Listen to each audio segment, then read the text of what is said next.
Bakit kaya wala pa sila? Teka, tanungin ko nga si Granny Cantala. Granny, natawagan mo na po ba sina Ate Lorena? Isang oras na po nakaraan pero wala pa po sila. Napakain ko na rin pong ibang mga bisita dahil naiinip na po sila. Iyon ay ika-70 kaarawan ni Granny Cantala. Nakasuot ito ng kulay silver na damit at may maliit pang korona sa kanyang ulo na ginawa ng kanyang apo sa pamangkin na si Josephine. Pinaghandaan niya ang araw na to dahil sabik na siyang makapiling at makita ang kanyang mga anak sa mahalagang araw ng buhay niya. Mukhang hindi na sila darating pa, apo. Ani ng matanda sa malungkot na tono. Kung bago ka pa lang sa channel na ito, Ate Jane TV, huwag kalimutang pindutin ang notification bell and subscribe button. Sana po hindi naman malaking abala sa inyo ang pagpindot ng subscribe button dahil ang kapalit po nito ay ang pagsuporta para makapag-produce ng mga libreng stories sa mga channels ni Ate Jane. Maraming salamat! Si Cantala, o kung tawagin ng iba ay Granny Cantala, ay isang simple at ordinaryong matanda na may 3 anak. Ang panganay ay si Julius, 50 years old, at ang bunso ay sina Lorena at Diana, kambal at nasa edad 40 na. May sarili-sarili na silang mga pamilya, ngunit magpahanggang ngayon ay hindi pa rin maganda ang trato nila sa kanilang ina. Papa, bakit hindi po tayo dumadalaw kay Granny? Wala po siyang kasama doon sa bahay, di ba? Hindi kaya siya nalulungkot doon? Tanong ng cute na bunsong anak ni Julius na si Emerald. Simula pagka-baby ay never pa kasi silang ipinasyal ng kanilang ama sa bahay ng kanilang Granny Cantala, kaya naman kinukulit siya ngayon ng bata. Saka na anak, busy pa rin si Papa eh. Malaki na si Granny ninyo at kaya niya ng sarili niya, hindi na yun malulungkot doon. Eh baka nga may nagpapasaya na sa kanya ngayon eh. Banat naman ni Julius sa kanyang anak. Nagtaka naman ng bata dahil hindi niya maunawaan ang sinasabi ng kanyang ama. Ha? Sino po nagpapasaya? Wala. Hindi mo pa maiintindihan yon at bata ka pa. O siya, sige na. Tapusin mo na yung kinakain mo doon anak at may gagawin lang si Papa. Utos niya kay Emerald at kaagad namang sumunod ang bata. Okay po, Papa. Nang makatakbo na ang bata sa kanyang maliit na mesa, nagsalita naman ang misis ni Julius na si Criselda. Honey, wala ka ba talagang balak na dalawin ng nanay mo? Medyo matagal-tagal na rin nung huling dalaw natin sa kanya. Tapos mabilis pa yon dahil nagmamadali ka na kaagad na umalis. Ayaw mo pa rin ba? Mahinahon na tanong ni Criselda sa kanyang asawa. Umiling naman si Julius at bahagyang napapuntong hininga bago tumugon sa asawa. Criselda, hindi mo kasi naiintindihan. Malamlam niyang sabi. Lumaki akong pinagtatawanan. Kinakantsawa na kesyo malandi daw ang nanay ko dahil iba-iba raw ang tatay namin. Lalo na't akong panganay. Ako laging nasasabihan. Hindi mo alam kung gano'ng kahirap yon. Lalo na nung bata pa kami. Laging may masakit na salita. Laging may nakakapahiya. Kaya kahit gusto ko mong bumawi sa kanya, hindi ko magawa.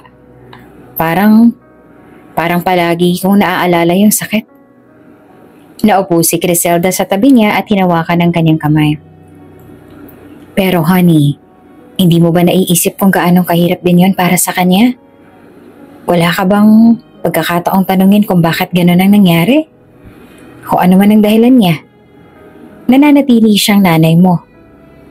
Napapikit naman si Julius at pilit na itinataboy ang sumisikip na damdamin. Mahirap, Criselda. Hindi ko alam kung kaya ko bang kausapin siya na hindi bumabalik yung sama ng loob ko. At saka, siguro nga, mas mabuting hindi na lang namin balikan ang nakaraan. Pero Julius, hindi mo ba nakikita kung gaano siyang nagsusumikap na magparamdam sa inyong magkakapatid?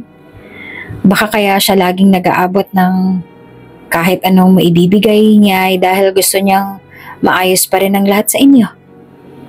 Sandaling natahimik si Julius pero bakas pa rin sa mukha niya ang tigas ng kanyang paninindigan.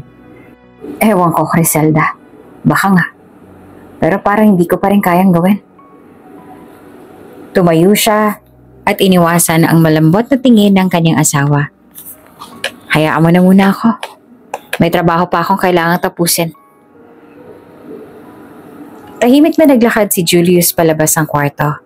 Habang si Criselda naman ay naiwan na may malalim ang pag-iisip. Alam niyang malaki ang sugat sa puso ng kanyang asawa, pero batid din niyang ang mas malalim na sugat ay nasa puso ng matandang ina na matagal nang naghihintay ng tawad at pagmamahal mula sa kanyang mga anak. Habang naglalakad palabas ng kwarto si Julius, hindi niya maiwasang mapaisip sa mga alaala ng nakaraan. Mula sa mga panunuya ng mga kaklase hanggang sa mga usapan ng mga kapitbahay na lihim nilang naririnig noon. Lahat ng yon ay nakatanim pa rin sa kanyang isipan. Sa bawat masasakit na salitang naririnig niya, lagi niyang iniisip na ang ugat ng lahat ng yon ay ang kanyang ina, si Granny Cantala. Ngunit may isang bahagi ng kanyang puso na tila bumubulong. Hindi mo ba gustong malaman ang katotohanan? Baka naman may dahilan ang lahat ng to. Ngunit pilit niya itong binabaliwala. Ngunit sa tuwing naiisip niya ang kanyang bunsong anak na si Emerald, napapaisip siya. Ang inosenteng tanong nito kanina ay tila isang kurot sa kanyang damdamin. Ano nga ba ang kasalanan ng kanyang ina para tuluyan lamang niyang talikuran? Samantala sa maliit at tahimik na tahanan ni Granny Cantala, naroon siya kasama ang kanyang apo sa pamangkin na si Josephine.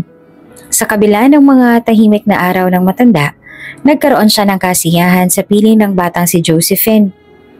Masayahin at palaging inaasikaso ang kanyang pangangailangan. Si Josephine ay 25 anyos, isang masipag at mapagmahal na dalaga na siyang umako sa responsibilidad ng pag-aalaga sa kanyang lola. Habang naglilinis ng mesa, tinapik ni Josephine ang balikat ng kanyang lola. Granny, tapos na po ako sa kusina. May gusto pa po ba kayong ipagawa? Gusto niyo bang maglakad-lakad tayo sa labas mamaya? Tanong nito sabay ngiti. Napangiti naman si Granny Cantala, ngunit may halong lungkot sa kanyang mga mata. Salamat apo, sige, mamaya tayo lumabas.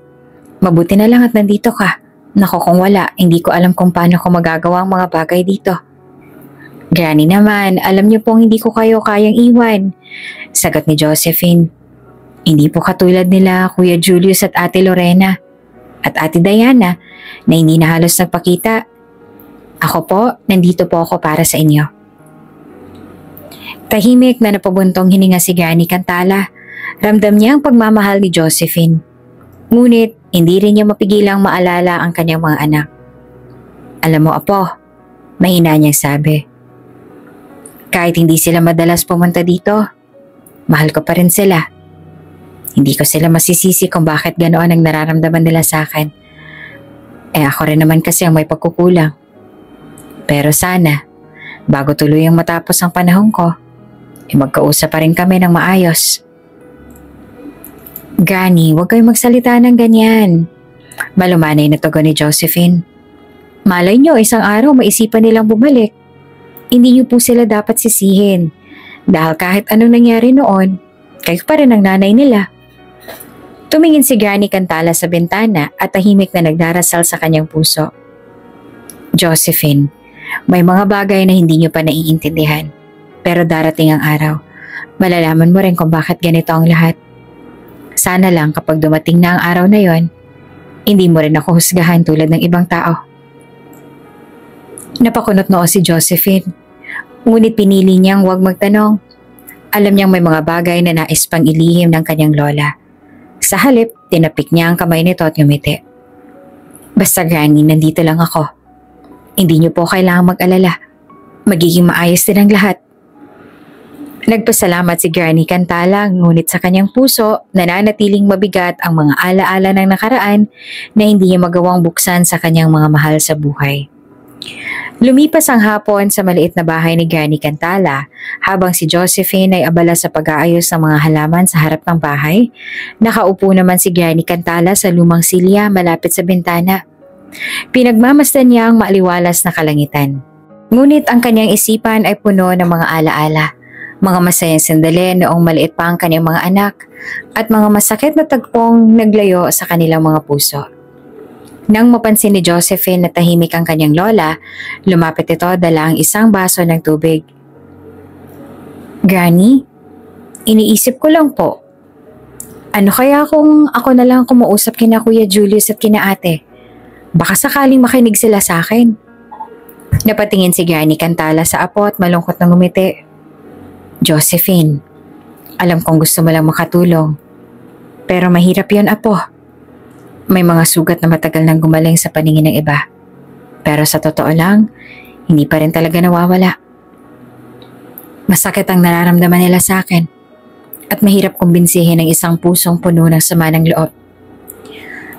Pero Granny, sagot ni Josephine, hindi po ba mas mahirap kung wala tayong gagawin? Hindi kaya mas lalong lalalim ang lamat kung patuloy na mananatili ang katahimikan? Napabuntong hininga si Granny Cantala tumingin sa malayo. May mga bagay talaga na hindi madaling maipaliwanag, Josephine. Ang alam ko lang, ginawa kong lahat para maitaguyod ang mga kuya at ang ate mo noon. At kung mali man ako, ayoko na silang pilitin na patawarin ako. Ang dasal ko na lang ay sana isang araw, makita nila na kahit sa kabila ng lahat, mahal ko sila. Hindi na sumagot si Josephine. Ngunit ramdam niya ang bigat sa puso ng kanyang lola. Lumapit siya at mahigpit itong niyakap. Hindi ko kayo pababayaan, Granny. Mahina ang sabi niya. Sa kabilang dako, si Julius naman ay muling nagkulong sa kanyang opisina. Sa kanyang harapan ay isang lumang kahon na puno ng mga litrato at sulat. Hindi niya alam kung bakit bigla na lang niya itong hinanap matapos ang kanilang pag-uusap kanina ni Criselda. Isa-isang niluwa ng kahon ang mga alaala ng kanyang pagkabata. Mga masayang larawan kasama ang kanyang ina. Ngunit may mga sulat din na matagal niyang tinanggihan, basahin. Kinuha niya ang isa sa mga sulat na may petsa noong siya 12 taong gulang pa lamang. Nang buksan niya ito, tumambad sa kanya ang sulat kamay ng kanyang ina. Anak, alam kong galit ka sa akin dahil hindi mo maintindihan kung bakit ganito ang ating buhay. Pero gusto kong malaman mo na mahal kita. Ang lahat ng ginagawa ko ay para sa inyong magkakapatid. Sana balang araw, maintindihan mo. Napahinto si Julius at naramdaman ang kirot sa kanyang dibdib. Sa mga simpleng salitang yon, parang bumalik ang muka ng kanyang ina sa kanyang alaala. Hindi ang ina na pilit niyang nilalayo mula sa kanyang puso, kundi ang ina na minsan niyang minahal. Ngunit magpaganon pa man kahit pabahagyang gumaan ang damdamin ni Julius habang binabasa ang sulat ng kanyang ina, nananatili pa rin ang matagal ng sama ng loob na kinikimkim niya. Ang mga alaala ng pambubuli noong siya'y bata pa ay parang nakakulong sa isang silid sa kanyang isip. Hindi ito magawang buksan, ngunit palaging naroon, nag-aabang. Naramdaman niya ang bigat ng emosyon sa kanyang dibdib at pilit niyang tinaboy ang alaala ng kanyang ina. Bakit ko pa ba iniisip ang lahat ng to? Hindi na mababago ang nakaraan. Bulong niya sa sarili. Ngunit kahit anong gawin niya, paulit-ulit na bumabalik ang masasakit na salita ng mga tao noon. Iba-iba tatay niyo? Ano bang klaseng nanay meron kayo? Ang landi siguro ng nanay mo, no? Kaya ganyan. Naku, kawawa ka naman, Julius. Hindi mo na nga alam kung sinong tatay mo talaga. Napapapikit na lang si Julius at pilit na binabaliwala ang mga alaala. Ngunit kasabay ng pag-iwas ay ang bumibigat na pakaramdam. Hindi niya alam kung paanong pakakawala ng galit na matagal nang nagpapabigat sa kanyang puso. Bakit ganon? Kahit ilang taon nang lumipas, parang kahapon lang ang lahat ng to. Nang gabing yon, habang tahimik siyang nakahiga sa kama, muling nag-usap sila ni Criselda. Napansin ng asawa na tila mabigat ang iniisip niya. Honey, hindi ka mapakali. Ano bang iniisip mo? Tanong ni Criselda. Malumanay ngunit puno ng pag-aalala. Wala, sagot ni Julius. Ngunit alam niyang halata ng asawa ang kabang nararamdaman niya. Iniisip ko lang, paano kung hindi ko na talaga kayang harapin si Mama? Paano kung hindi niya ako kayang intindihin? O ako, ang hindi kayang intindihin siya? Hinawakan ni Criselda ang kanyang kamay. Alam mo, Julius, minsan mas mahirap ang tumakbo kaysa harapin ang takot. Pero iniisip ko, paano kung sa likod ng lahat ng sakit, may paliwanag pala na hindi mo pa naririnig? Ayaw mo ba gustong subukang marinig yon? Kahit isang beses lang? Hindi naman sumagot si Julius. Sa halip ay tumitig siya sa kisame. Iniisip ang posibilidad. Paano nga kung may dahilan? Paano kung mali ang mga pinaniniwalaan ko noon? Ngunit agad din pumasok sa isip niya ang kirot ng nakaraan. At parang tanikala, muling binalot ang kanyang puso ng puot at takot. Hindi ko alam, Criselda. Hindi ko alam kung kaya ko. Mahina ang tugon niya. Tahimik lamang silang dalawa, habang ang damdaming pilit na tinatabunan ni Julius ay unti-unting bumibigat. Sa kabilang dako, hindi rin napigilan ni Criselda ang magdasal sa isip. Sana isang araw, mabuksan ang puso ni Julius para sa kanyang ina. Samantala, sa bahay naman ni Lorena, abala itong nag-aayos ng mga damit na labahin nang bigla na lamang lumapit ang kanyang anak na si Gabriel, isang binatilyong 16 na taong gulang. Ma, totoo po bang may lola pa kami? Bakit hindi namin siya nakikita o nabibisita? Tanong nito habang naglalaro ng bola sa sala. Sandali naman natigilan si Lorena sa ginagawa at pilit ngumiti upang maitago ang biglang pagkalito. Oo anak, nandyan pa ang lola ninyo. Matanda na si Granny Cantala pero okay naman siya. Sagot niya ng maingat. Bakit ho parang hindi niyo ho siya binibisita? Lagi ho kayong abala. Pero ni minsan hindi niyo kami dinala sa kanya. Dagdag pa ni Gabriel at baka sa boses nito ang pagkadismaya. Napabuntong hininga si Lorena. Alam niyang darating ang araw na tatanungin siya ng kanyang mga anak tungkol sa kanilang lola. Ngunit hindi niya inakala na ganitong kabilis. Anak, may mga bagay na hindi niyo pa maiintindihan. Minsan kasi, masakit ang bumalik sa mga lugar o tao na nagdulot ng mabigat na alaala. Napakunot naman ang noo ni Gabriel. Pero hindi ba't pamilya siya? Dapat kahit anong mangyari, nandyan tayo para sa isa't isa. Napaisip si Lorena sa sinabi ng anak. Minsan, parang mas may alam pang kabataan sa tunay na kahulugan ng pamilya. Ngunit ang bigat ng nakaraan ay tila isang hadlang na hindi niya basta-bastang kayang lampasan. Gabriel, hindi mo kasi alam ang buong kwento. May mga bagay na ginawa noon si Granny na naging dahilan kung bakit hindi kami ganong ka-close sa kanya. Pero kahit na ganon, mahal pa rin namin siya, ha? Kung mahal niyo siya, ma, bakit parang wala kayong ginagawa para ipakita yon? Balik ni Gabriel bago tumalikod at umakyat sa kwarto. Iniwan si Lorena na tahimik at naguguluhan. Samantala, sa bahay naman ni Diana, nagtanong din ang kanyang bunsong anak na si Hazel, 10 taong gulang. Mommy, bakit hindi pa natin dinadalaw si Granny? Gusto ko siyang makilala. Lagi mong sinasabi na mabait siya nung bata ka pa. Napangiti naman si Diana. Ngunit sa likod ng ngiting iyon ay isang mabigat at pilit niyang tinatago. Oo anak, mabait si Granny pero ano, Mommy? Tanong ni Hazel habang hinahatak ang laylayan ng damit ng kanyang ina. Pero minsan kasi may mga bagay na nangyayari na mahirap kalimutan. Mahinahong sabi ni Diana.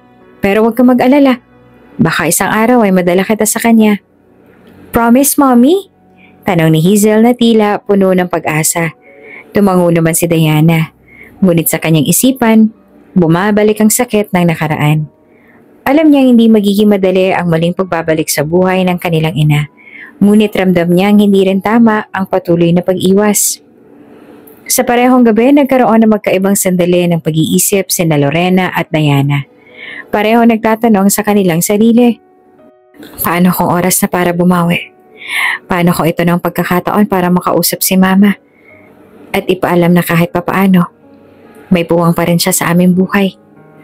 Ngunit sa likod ng kanilang mga tanong, nananatili ang takot.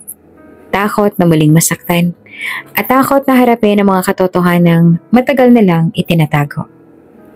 Nang sumunod na araw, abala si Lorena sa paghahanda para sa kaarawan ng kanyang anak na si Gabriel. Pinuno niya ng dekorasyon ang kanilang sala at kusina. Mga lobo, banderitas at isang malaking cake na may nakasulat na Happy Birthday, Gabriel. Dumating na rin ang kapatid niya, si Julius kasama ang asawang si Criselda at ang anak nilang si Emerald at si Diana na may dalang handang pagkain kasama ang asawa at mga anak. Masaya ang paligid, ngunit may isang bagay na tila kulang. Habang nagkakatuwaan ng mga bata, pansamantalang nag-usap ang magkakapatid sa isang sulok.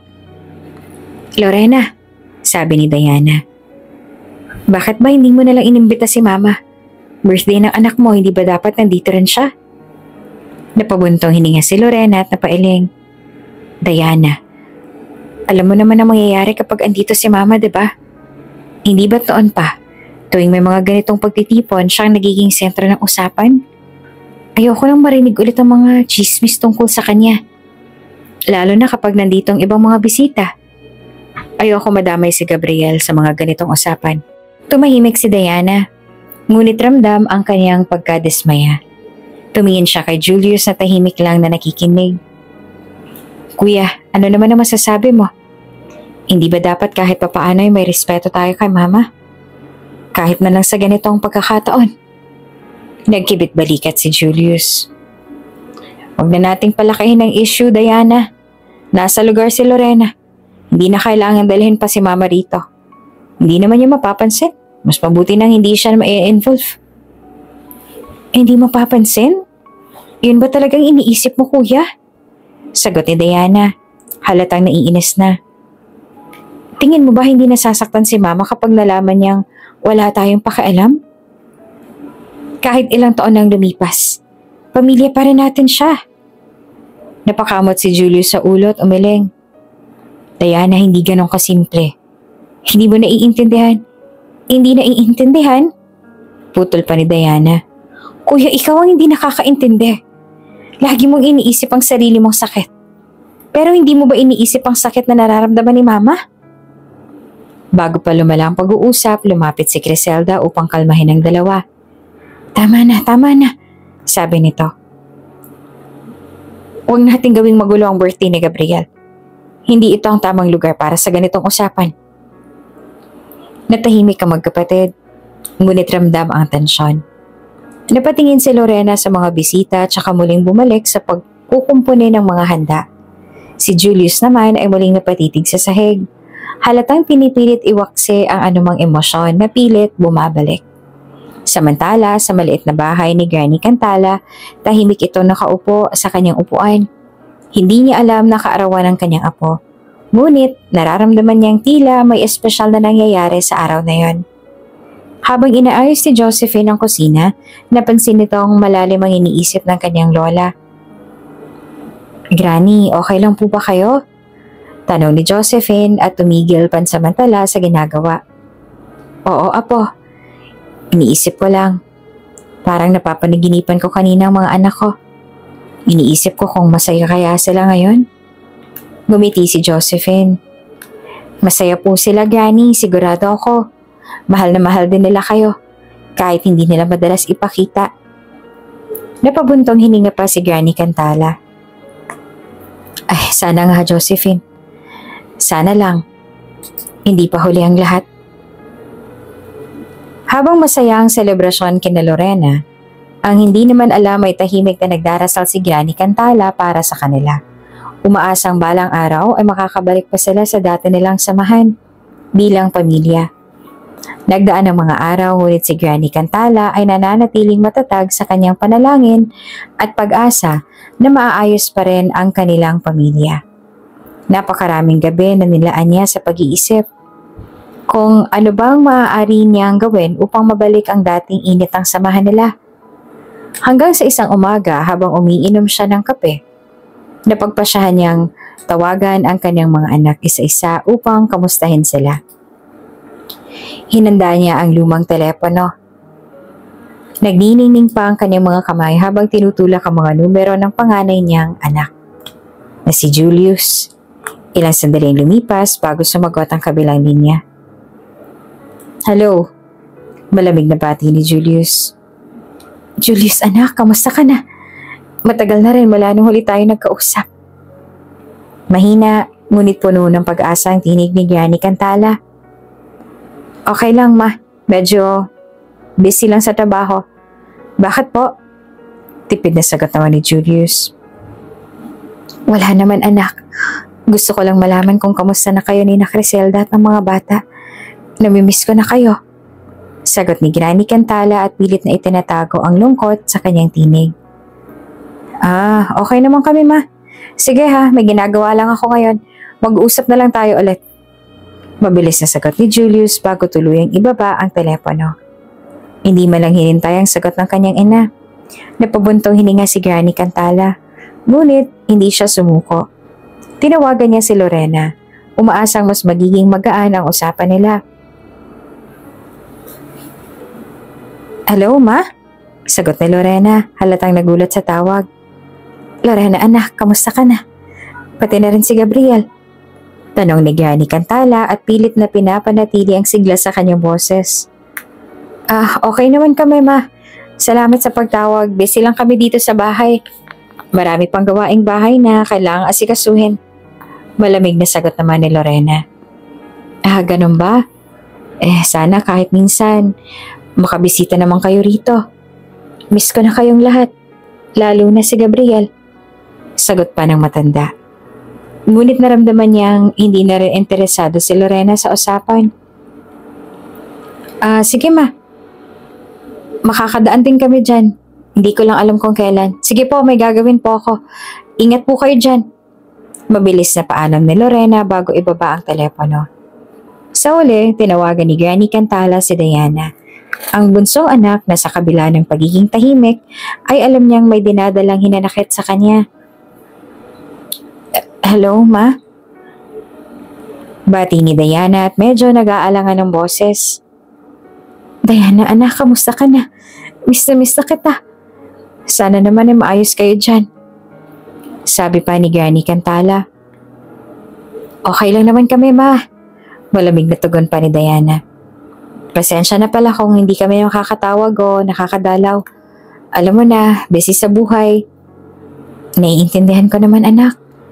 Pero sana kahit saglit lang, maibalik natin ang dati. Miss ko na kayong lahat. Pilit na sabi pa ni Granny Cantala at nangingilid na ang luha sa kanyang mga mata. Ma, huwag natin pag-usapan yan ha. Sa ngayon ganito muna. Sige po, kailangan ko nang bumalik sa ginagawa ko. Sagot ni Diana bago pa ibaba ang tawag. Medyo nakaramdam ng guilt si Diana dahil kahit naman papaano ay may respeto pa rin siya sa ina. At pagmamahal ngunit mas lamang pa rin talaga yung galit nilang magkakapatid dito. Pagkatapos sa mga tawag na iyon, nanatili nakaupo si Granny Cantala sa tabi ng telepono at tahimik na umiiyak. Pakiramdam niya, kahit anong gawin niya, tila lalo lamang siyang lumalayo. Ngunit kahit masakit, hindi niya magawang sumuko. Sa kanyang puso, paulit-ulit niyang binubulong sa sarili. Balang araw, maiintindihan rin nila. Balang araw, babalik rin sila sa akin. Sa kabila ng lamig ng kanilang mga salita, patuloy siyang umaasa. Kahit ang mga luha niya ang nagiging success sa kanyang pananampalataya. Habang tahimik na umiiyak si Granny Cantala sa tabi ng lumang telepono, napansin siya ni Josephine na nooy nasa kusina. Naguhugas ng plato.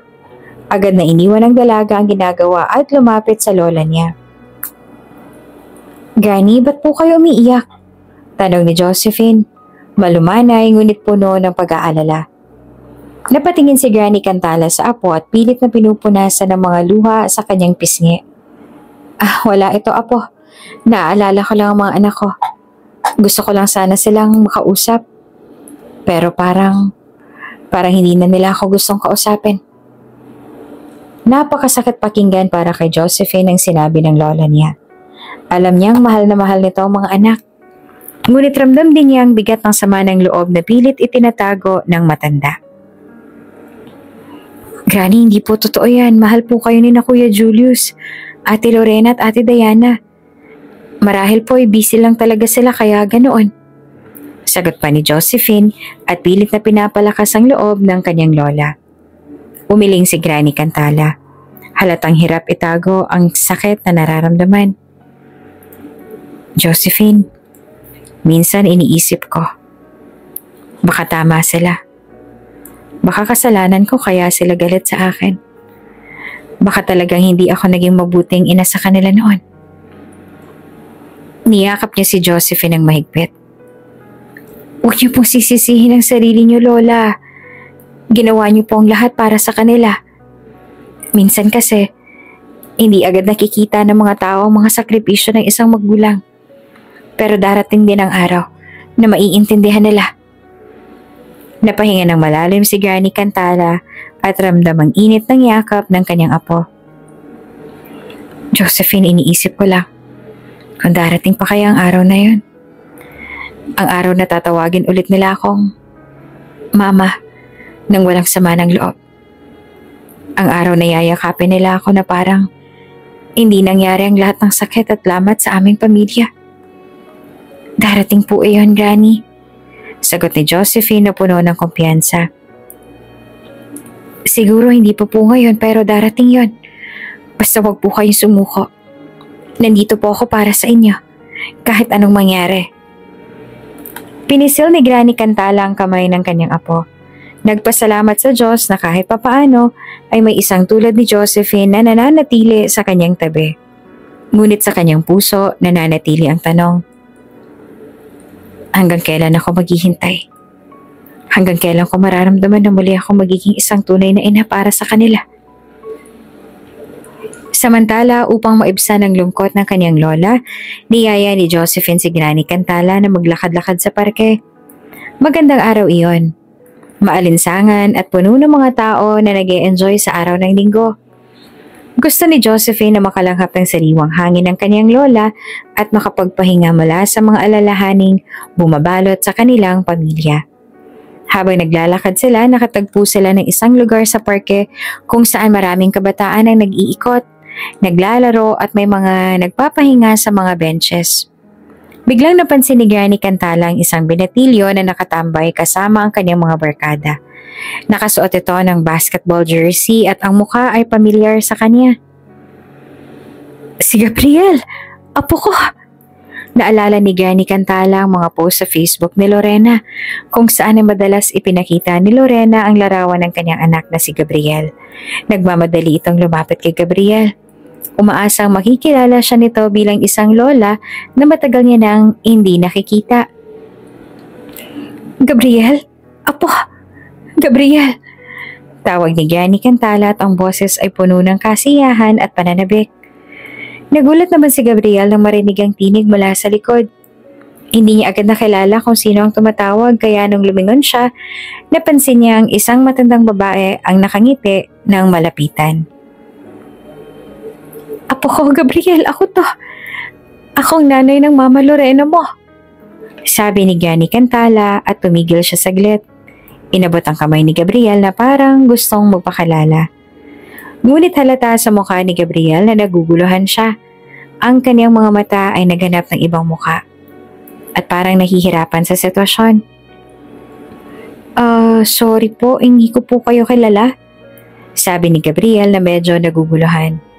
Bago pa makapagsalita si Granny Cantala, mabilis na lumapit si Lorena na hindi naman inaasahan ng kanyang ina. Tumingin ito kay Granny Cantala na parang may alalahanin. Gabriel, halika na. Umuwi na tayo. Mabilis na sinabi ni Lorena at tinawag si Gabriel upang ilayo siya sa matanda. Mama, sino po siya? Bakit po niya tinawag na apo ako? Tanong ni Gabriel, mukhang naguguluhan sa reaksyon ng kanyang ina. Wala yun anak, huwag kang makialam. Mamaya na lang tayo mag-usap. Sagot pa ni Lorena habang inakbayan si Gabriel at pinaalis niya sila mula sa matandang babae. Si Granny Cantala ay nananatili nakatayo, parang nawala ng lakas. Nanonood sa pag-iwas sa kanya ni Lorena at sa pag-alis ni Gabriel. Ang puso niya ay masakit, tila parang iniiwasan siya ng kanyang anak at apo. Habang si Josephine naman na nagmamasid lang mula sa likod ay nakaramdam ng pagkabigo. Alam niyang may mga bagay na hindi kayang ipaliwanag ni Granny Cantala at hindi pa nila kayang tanggapin ang mga nangyari sa nakaraan. Ngunit kitang-kita ni Josephine na ang lola niya ay puno ng pagnanasa na muling makasama ang kanyang mga anak at apo, kahit na paunti-unti at masakit. "I'm sorry, Granny. I'm so sorry," mahinang sabi ni Josephine habang dahan-dahang inilalapit ang kamay kay Granny Cantala. "Pero hindi po kayo nag-iisa. Nandito po ako." Tahimik na nanonood si Granny Cantala. Ang mga mata ay naglalaman ng mga magkahalong lungkot at pag-asa. Alam niyang hindi pa siya handa na mawala ng lahat. Ngunit sa mga sandaling yon, nakaramdam siya ng kalungkutan. Sa hindi inaasahang pag-iwas, naranasan niya mula sa mga mahal niyang tao. Habang naglakad palayo si Lorena kasama si Gabriel, ang puso naman ni Granny Cantala ay tila binabalot ng matinding sakit. Nakatanaw siya sa mag-ina. Ngunit parang ang bawat takbang na tinatahak nila ay nagiging mas malayo sa kanya. Ang mga mata niya ay puno ng kalungkutan habang minamasdan ng apo niyang si Gabriel na hindi siya nakikilala at ang anak niyang si Lorena na nagsisilbing pader sa pagitan nila. Hindi maiwasan na magbalik tanaw ni Granny Cantala sa mga taon ng kanyang buhay na puno ng lihim, mga pagkatalo at mga sakripisyo. Alam niyang may mga bagay na hindi siya kayang ipaliwanag, lalo na sa mga anak niya. Hindi niya kayang aminin ang mga pagkakamaling naganap sa nakaraan, ang mga pagkatalo ng kanyang puso, at ang mga desisyon na, sa kabila ng lahat, ay naging sanhi ng distansya sa pagitan nila. Bilang isang ina, naranasan ni Granny Cantala ang hirap ng pagiging mag-isa sa pagpapalaki ng kanyang mga anak. Hindi ito ang plano niyang buhay, na magkahiwalay sila ng tatay ng bawat isa sa mga anak niya. Ang mga sugat ng nakaraan ay nagpabigat sa kanya at naging isang kabigatan na pilit niyang tinatago sa ilalim ng isang ngiti. Hindi nila alam, pero ang mga anak niya yon ay ang pinakamahalaga sa kanyang buhay. Ngunit wala siyang magawa upang maibalik ang tiwala na unti-unting nawala sa kanila. Sa kabila ng lahat, si Granny Cantala ay isang ina na nagmahal ng tapat. Pero hindi pa rin ipaliwanag ng maayos sa mga anak ang mga dahilan ng mga desisyon niya. Kaya't hanggang ngayon, nagtago siya sa mga lihim. Mga lihim na nagbigay daan sa paglayo ng kanyang pamilya. Lumipas ang ilang taon at bawat Pasko, bawat mahal na araw at mga mahahalagang okasyon na nagdaan na hindi man lang nila naisipang dalawin si Granny Cantala. Ang matanda ay patuloy na umaasa, ngunit bawat taon ng kanyang mga anak ay lalong nagiging malayo. Ang mga magagandang araw na sana ay para sa pamilya ay napuno ng katahimikan. At si Granny Cantala ay patuloy na naghintay, umaasa na darating ang araw na magbabalik sila sa kanyang mga braso. Pasko ang pinakamasayang okasyon ng taon na para sa kanya ay isang paalala ng mga taon na puno ng pagmamahal at saya kasama ang mga anak. Ngunit sa bawat taon habang ang buong simbahan ay punong-puno ng mga pamilya, si Granny Cantala ay nag-iisa. Hindi siya makapagsimulang maghanda ng kahit anong handa o dekorasyon dahil wala siyang ibang tao na magsasalo-salo sa kanya. Tuwing nagsisimbang gabi, naglalakad siya sa madilim na kalye. Mag-isa, umaasa na maririnig niyang muli na tatawagin siya bilang mama o nanay. Ngunit hindi iyon nangyari. Pagkalipas sa mga taon, patuloy siyang tinatawag na Granny ni Josephine. At ang mag-iinang Lorena, Diana at Julius ay nagpatuloy sa kanilang mga buhay. Palaging abala, tila nakalimutan ng matandang babae na nagbigay ng buhay sa kanila. Nakita ni Josephine ang abo na matyagang nag-aalaga sa kanya. Ang sakit sa mata ni Granny Cantala, hindi pa rin mawala-wala ang pagnanasa nitong muling magtipon ng pamilya. Ngunit nag-aalangan siya. Nagdadalawang isip kung may pag-asa bang magbalik ang mga anak niya sa kanya. Isang araw ng Pasko, habang si Josephine ay nagpapasko sa bahay ng kanyang lola, hindi na nakayanan ni Granny Cantala ang sakit. Lumapit siya kay Josephine at nagsalita ng mahina, puno ng hinagpis. "Josephine, hindi ko na kaya. Hindi ko na kaya maghintay. Tinanggap ko na siguro na hindi na nila ako kailangan. Hindi ko alam kung anong mangyari. Kung anong pagkukulang ko pero ayaw na nila sa akin. Wala nang laman ang aking mga kamay kundi ang sakit na hindi nila pagkakaisa. Hinawakan ni Josephine ang kamay ng lola at iniwasan niya magpakita ng kalungkutan. Bagkos ay pinilit niya magbigay lakas. Granny, hindi po sa hindi nila kayo mahal. Hindi nila po kayo iniiwasan. Siguro lang po marami lang talaga silang pinagdadaanan. At hindi nila kayang harapin ang lahat ng to. Baka ang problema po nila ay hindi pa nila kayang aminin sa sarili nila. Sumihap si Granny Cantala at tinignan ng mga mata ng apo. Pero kung sana lang ay naisip nila na kahit na anong mangyari ako'y nandyan para sa kanila. Walang kondisyon. Siguro hindi ko na dapat ipagpaliban ang pagpapatawad sa sarili ko at pagpapatawad sa kanila. Granny, hindi pa po huli ang lahat. Kung papayag po kayo, makikita natin ang paraan para magkausap sila. Sagot ni Josephine na puno ng pagkabahala, ngunit may malalim na pagnanasa na muling makuha ang pagkakaisa ng pamilya. Tahimik namang tumango si Granny Cantala, ngunit ramdam ang hirap na pinagdaanan niya. Tila nahulog sa isang malalim na balon ang kanyang mga pangarap na makita ang buong pamilya na buo at masaya. Ngunit may pag-asa pa. Hindi siya nagbigay ng huling patikim sa kanyang pangarap. Marami na akong pinatawa, Josephine. Nais ko lang na sana'y makita nila na ako ay tao ring may pusong nasasaktan, na ang hindi nila pagkaunawaan ay hindi ko kayang baguhin ang mag-isa. Minsan kailangan natin ng tulong mula sa mga mahal sa buhay. Naglakad sila ni Josephine sa parke pagkatapos ng mahabang pag-uusap. Sa kabila ng lahat ng pagsubok at sakit, may liwanag pa sa kanyang puso.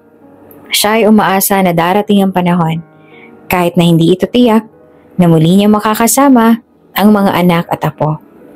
Ang Pasko ay may kahulugan para sa kanya, hindi lamang sa pag-aasam ng pamilya kundi sa pananampalataya na hindi pa huli ang lahat.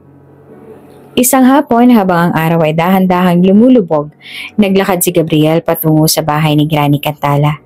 Matapos ang ilang linggo ng pagpapalipas ng oras at ang tagpong yon sa parke kung saan unang nakita ni Granny Cantala si Gabriel, hindi na nawala sa isip ng binatilyo ang mukha ng kanyang lola. Ang lungkot at kalungkutan na nakapintas sa mga mata ng matanda ay patuloy na nag-uukit sa kanyang puso. Hindi man siya ganap na nakakapagsalita o nakakausap si Granny Cantala nang mabanggit ng kanyang ina si Lorena, ang pakiramdam ni Gabriel ay may hindi tama. May isang bagay na hindi siya kayang ipaliwanag. Bakit tila iniiwasan siya ng kanyang ina? At bakit hindi pinapayagan na makipag-ugnayan sa kanyang lola? Hindi ba't nararapat lamang na malaman at maramdaman niya ang pagmamahal ng kanyang pamilya? Hindi niya na kayang ipagwalang bahala ang mga tanong na iyon. Kaya isang araw, nang makatagpo siya ng pagkakataon, nagpa siya siyang silipin si Granny Cantala. Hindi niya iyon sinabi kay Lorena dahil alam niyang hindi siya papayagan ng kanyang ina. Isang lihim na pagtatagpo na puno ng takot at pangarap na magkausap sila ng lola. Naglakad siya patungo sa bahay nito ng tahimik. Matapos ang ilang minutong paglalakad, nakarating siya sa maliit na tahanan ni Granny Cantala. Nang dumaan siya sa bakuran, nakadama siya ng kaba at ang ilang sandali pa siyang natigilan. Ngunit nagpatuloy din siya at dahang-dahang kumatok sa pintuan ng matanda. Isang malumanay na boses ang sumagot mula sa loob. Sino yan? Lola? Medyo nag-aalangan na tanong pa ni Gabriel. Nagulat si Granny Cantala nang marinig ang boses ng apo. Tumayo siya mula sa kanyang silya at agad na pumunta sa pintuan. Nang makita niya si Gabriel, hindi na nakapagtimpi ang matanda. Agad siyang napaluha at nagsalita ng malumanay. Oops! May break muna. Gusto mo bang ma-shoutout dito sa channel ni Ate Jane? Mag-comment lang ng lesson you learned from the latest story uploaded. Dahil pipili kami ng isang best comment of the day para i-shoutout sa susunod na upload. Kaya huwag kalimutang mag-iwan ng lesson you learned after you watch this video. Maraming salamat! Shoutout nga pala sa ating tagapakinig na si Wina Makilan. At ang sabi niya, sana lahat ng mga abogado ay kagaya ni Ismael na ang tunay na pagpapairal ng batas ang maipapatupad at hindi ang pagpanig sa mga makasalanan dahil sa malaking bayad. Maraming salamat sa pakikinig. Hanggang sa muli. Gabriel? Apo ko, bakit ka nandito? Tanong ni Granny Cantala. Masaya ngunit may halong pangamba. Ikaw po bang lola ko? Ako po. Nahihiya ngunit determinado si Gabriel. Hindi po kasi ako makapagsalita kay Mama Lorena. Gusto ko lang po sanang makapiling kayo kung okay lang po. Nakaramdam si Granny Cantala ng matinding kaligayahan at sakit. Hindi siya makapaniwala na nagpunta si Gabriel. Ang apo niya hindi pa lubos na nakakaintindi para mag-bonding at makasama siya kahit saglit. Ngunit hindi pa rin mawala ang bigat ng kanyang puso. Alam niyang may mga bagay na hindi pa siya kayang ipaliwanag kay Gabriel, lalo na sa mga anak niya.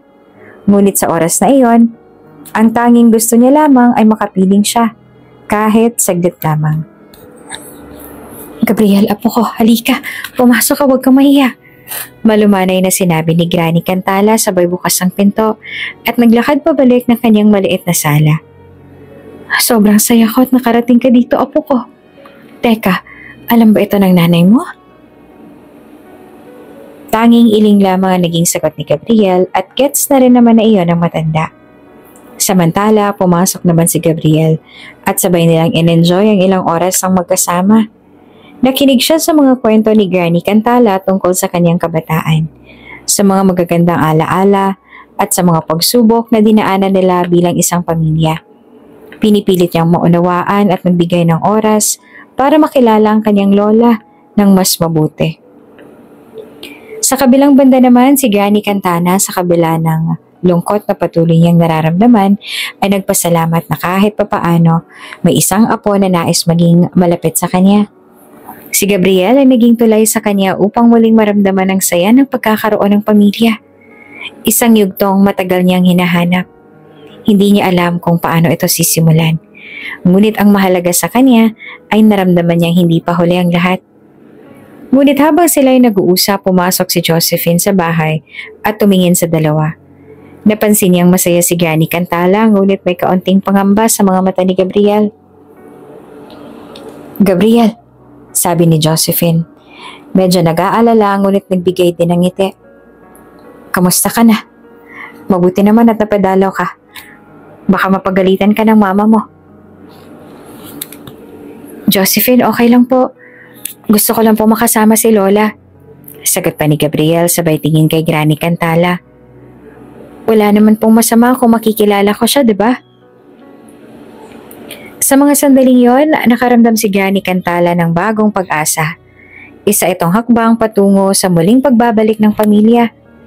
Unti-unting nasusunog na mga pader at sana may pagkakataon pa na maghilom ang mga sugat. Habang abala si Granny Cantala at si Gabriel sa masaya nilang pag-uusap, nagmemeryenda at nagtatawanan, hindi nila namalayan na dumating pala si Lorena. Habang binabaybay ng ina ang makitid na daan papunta sa bahay ng matanda, ang galit na nakatago sa kanyang puso ay unti-unting sumabog. Hindi siya makapaniwala na makita ang kanyang anak na si Gabriel sa bahay ni Granny Cantala, lalo na't hindi ito sinabi sa kanya. Pagbukas ng pinto, bumangon agad si Granny Cantala nang makita ang anak. Lorena, anak, anong ginagawa mo dito, Gabriel? Agad na sigaw ni Lorena nang makita ang anak. Halatang galit at naguguluhan. Bakit ka nandito, ha? Hindi ba't sinabi ko sa'yo na huwag mong pupuntahan ang lola mo? Galit na galit si Lorena at ang boses niya ay pumuno sa buong bahay. Napatingin naman si Gabriel kay Lorena. Nagulat sa biglang pagsabog ng galit ng kanyang ina. Hindi niya alam kung anong reaksyon ang ibibigay sa kanya. Mama, hindi po ako pumunta dito para magtago. Gusto ko lang po sanang makilala si Lola. Kaya po ako dumaan. Hindi ko po kayo ginigiit. Hindi mo ako ginigiit? Sigaw ni Lorena at ang galit ay nagiging mas matindi. Hindi mo ba alam kung anong klase ng buhay ang pinili ng lola mo? Bakit, Gabriel? Bakit mo siya binibigyan ng pagkakataon? Nandyan ka, nag-uusap kayo. Magkasama kayo. Hindi mo ba alam kung gaano kasakit na makita ang anak mo na tila iniiwasan ka ng buong buhay nila dahil sa mga maling desisyon mo? Ang dami mo sinira. At ikaw, wala kang pakialam sa lahat ng to? Patuloy na nagalit si Lorena at parang ang galit ay hindi niya kayang mapigilan. Si Granny Cantala naman ay naguguluhan at hindi alam kung paanong sasabihin ang mga bagay na matagal na nakatago sa puso niya. Naluha. Lorena, anak, patawarin mo ako. Wala akong intensyon na saktan kayo. Mahal ko kayong lahat. At iniiwasan ko mga bagay na mahirap ipaliwanag. Huwag mong gawing malaking issue si Gabriel, anak. Nais lang niyang makilala ang lola niya. Wala siyang ginagawang masama. Ngunit hindi pa rin tumigil si Lorena sa pag-asabog ng galit. Wala siyang ginagawang masama. Nakita mo ba kung ano nangyari sa atin? Kung ano nangyari sa buhay ko?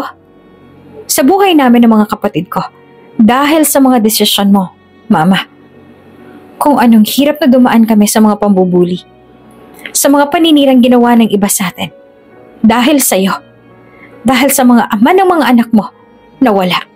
At hindi mo malang naisip kung anong magiging epekto sa amin? Lorena. Hinawakan ni Granny Cantala ang kamay ng anak. Ngunit parang walang epekto. Nandiyan na yan, anak. Hindi ko kayang baguhin ang nakaraan. Pero sana'y maunawaan mo. Hindi ko kayo pinabayaan. Ipinaglalaban ko kayo kahit sa pinakamadilim na oras ng buhay ko. At isa pa, hindi yun naman alam ang nangyari.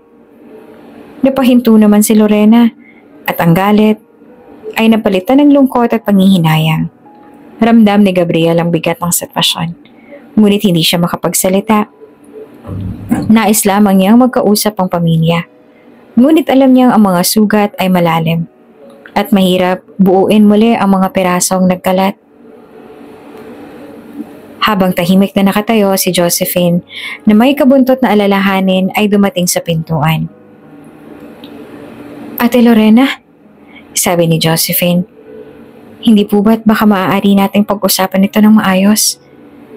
Hindi po ba't naisip ninyo na hindi laging tama ang galit?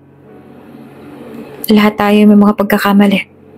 Pero hindi ibig sabihin nito hindi na natin kayang magbago.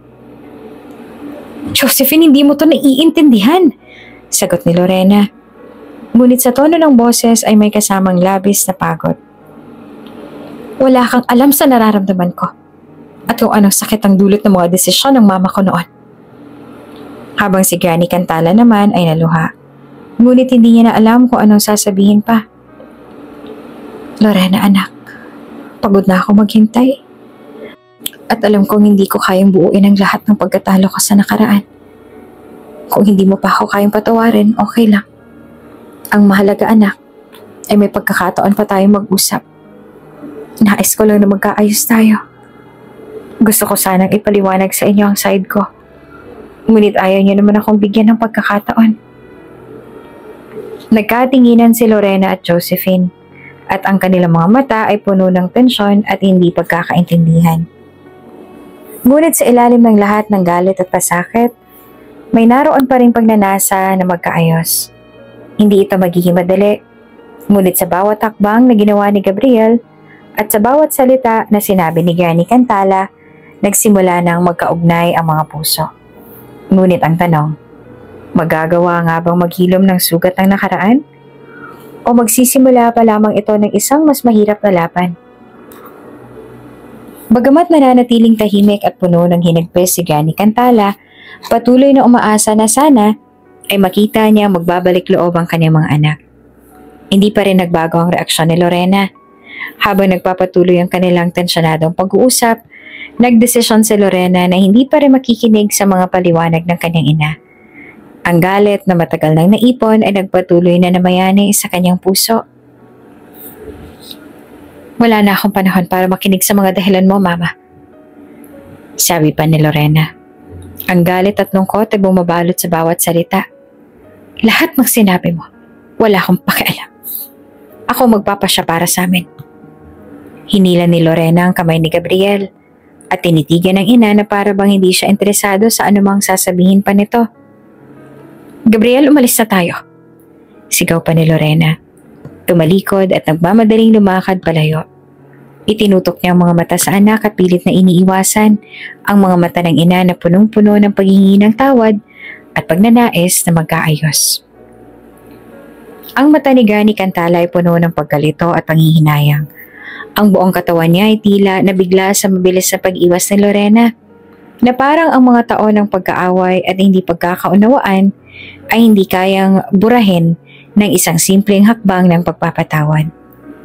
Hindi pa rin tanggap ni Lorena ang mga pagkakamali ng ina at patuloy niyang binabaliwala ang mga pangarap na magkakasama silang muli bilang isang pamilya.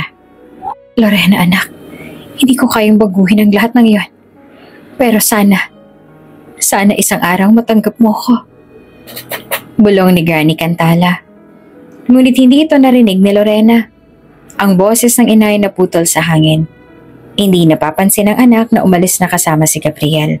Si Gabriel na hindi alam ang nangyayari ay nag-aalalang sumunod kay Lorena. Ngunit may kalungkutang nararamdaman. Hindi siya sigurado kung bakit siya pinaalis. Ngunit ramdam niyang may tinatago ang kanyang ina na hindi siya kayang intindihin. Hindi niya naisip na ang simple niyang pagbisita sa lola ay magiging sanhi ng malaking alitan. Hindi kasi niya alam na iba-ibang ama ng kanilang mga Mama Lorena na iyon ang ikinagagalit nila. Mama, bakit po? Tanong ni Gabriel. Ang boses ay puno ng pagkalito at pagsisisi. Bakit po ayaw niyo siyang pakinggan? Ngunit si Lorena hindi tumigil sa paglalakad at sinadyang itulak si Gabriel palayo sa kanyang kalooban. Huwag mo akong tanungin, Gabriel. Hindi mo naiintindihan. Kaya huwag ka nang magtanong pa. At sa susunod, ayoko nang gagawin mo yun. Iniiwas lang kita sa isyu ng buhay namin. Habang papalayo sila, hindi rin alam ni Gabriel kung ano ang tamang sasabihin. Tinutok niya ang mga mata sa kanyang ina. Naguguluhan at nag-aalalang baka nagsisi siya sa ginawa. Ang puso ni Granny Cantala sa kabila ng lahat ng sakit ay patuloy na umaasa na darating ang araw na makakausap siya ng buo at tapat ang kanyang mga anak. Ngunit ngayon ang tanong ay kung kailan at kung paano ito mangyayari. Ang mga sugat ay masyadong malalim at tila ba hindi pa oras magsimula ng bagong chapter sa kanilang pamilya.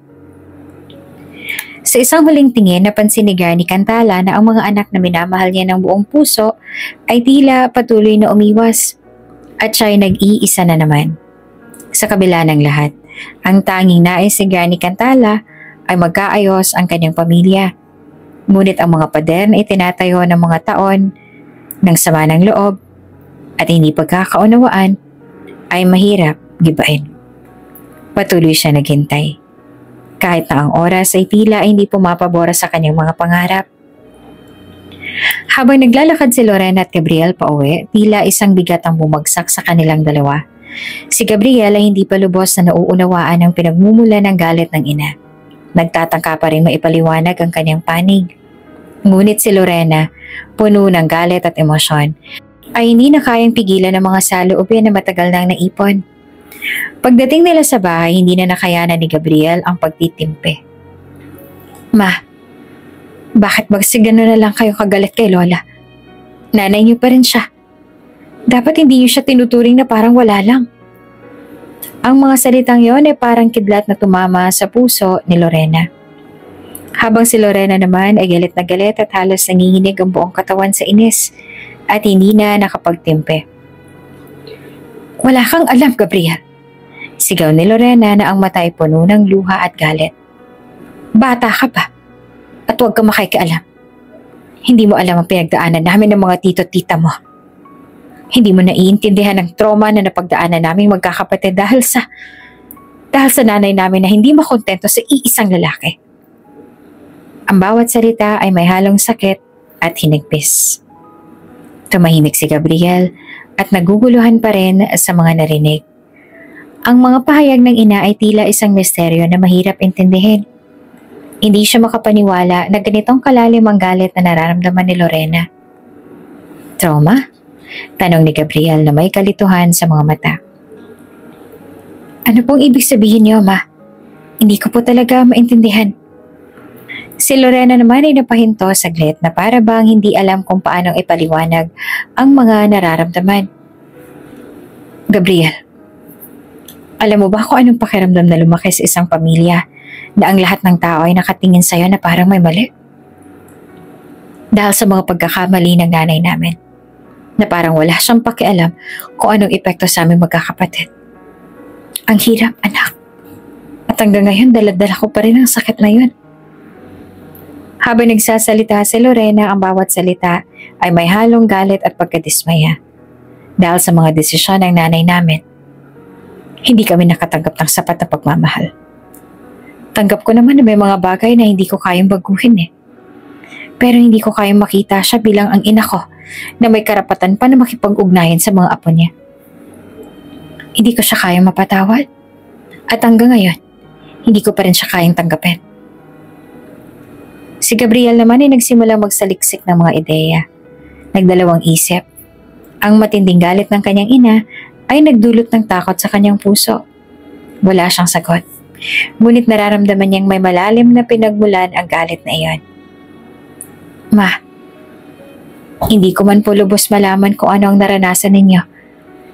Pero gusto ko lang po sanang makilala pa ng lubusan si Lola.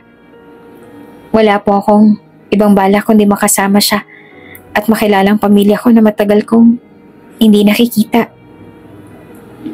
Hindi mo pa rin ba naiintindihan, Gabriel? Sagot ni Lorena at ang tono ay malungkot na.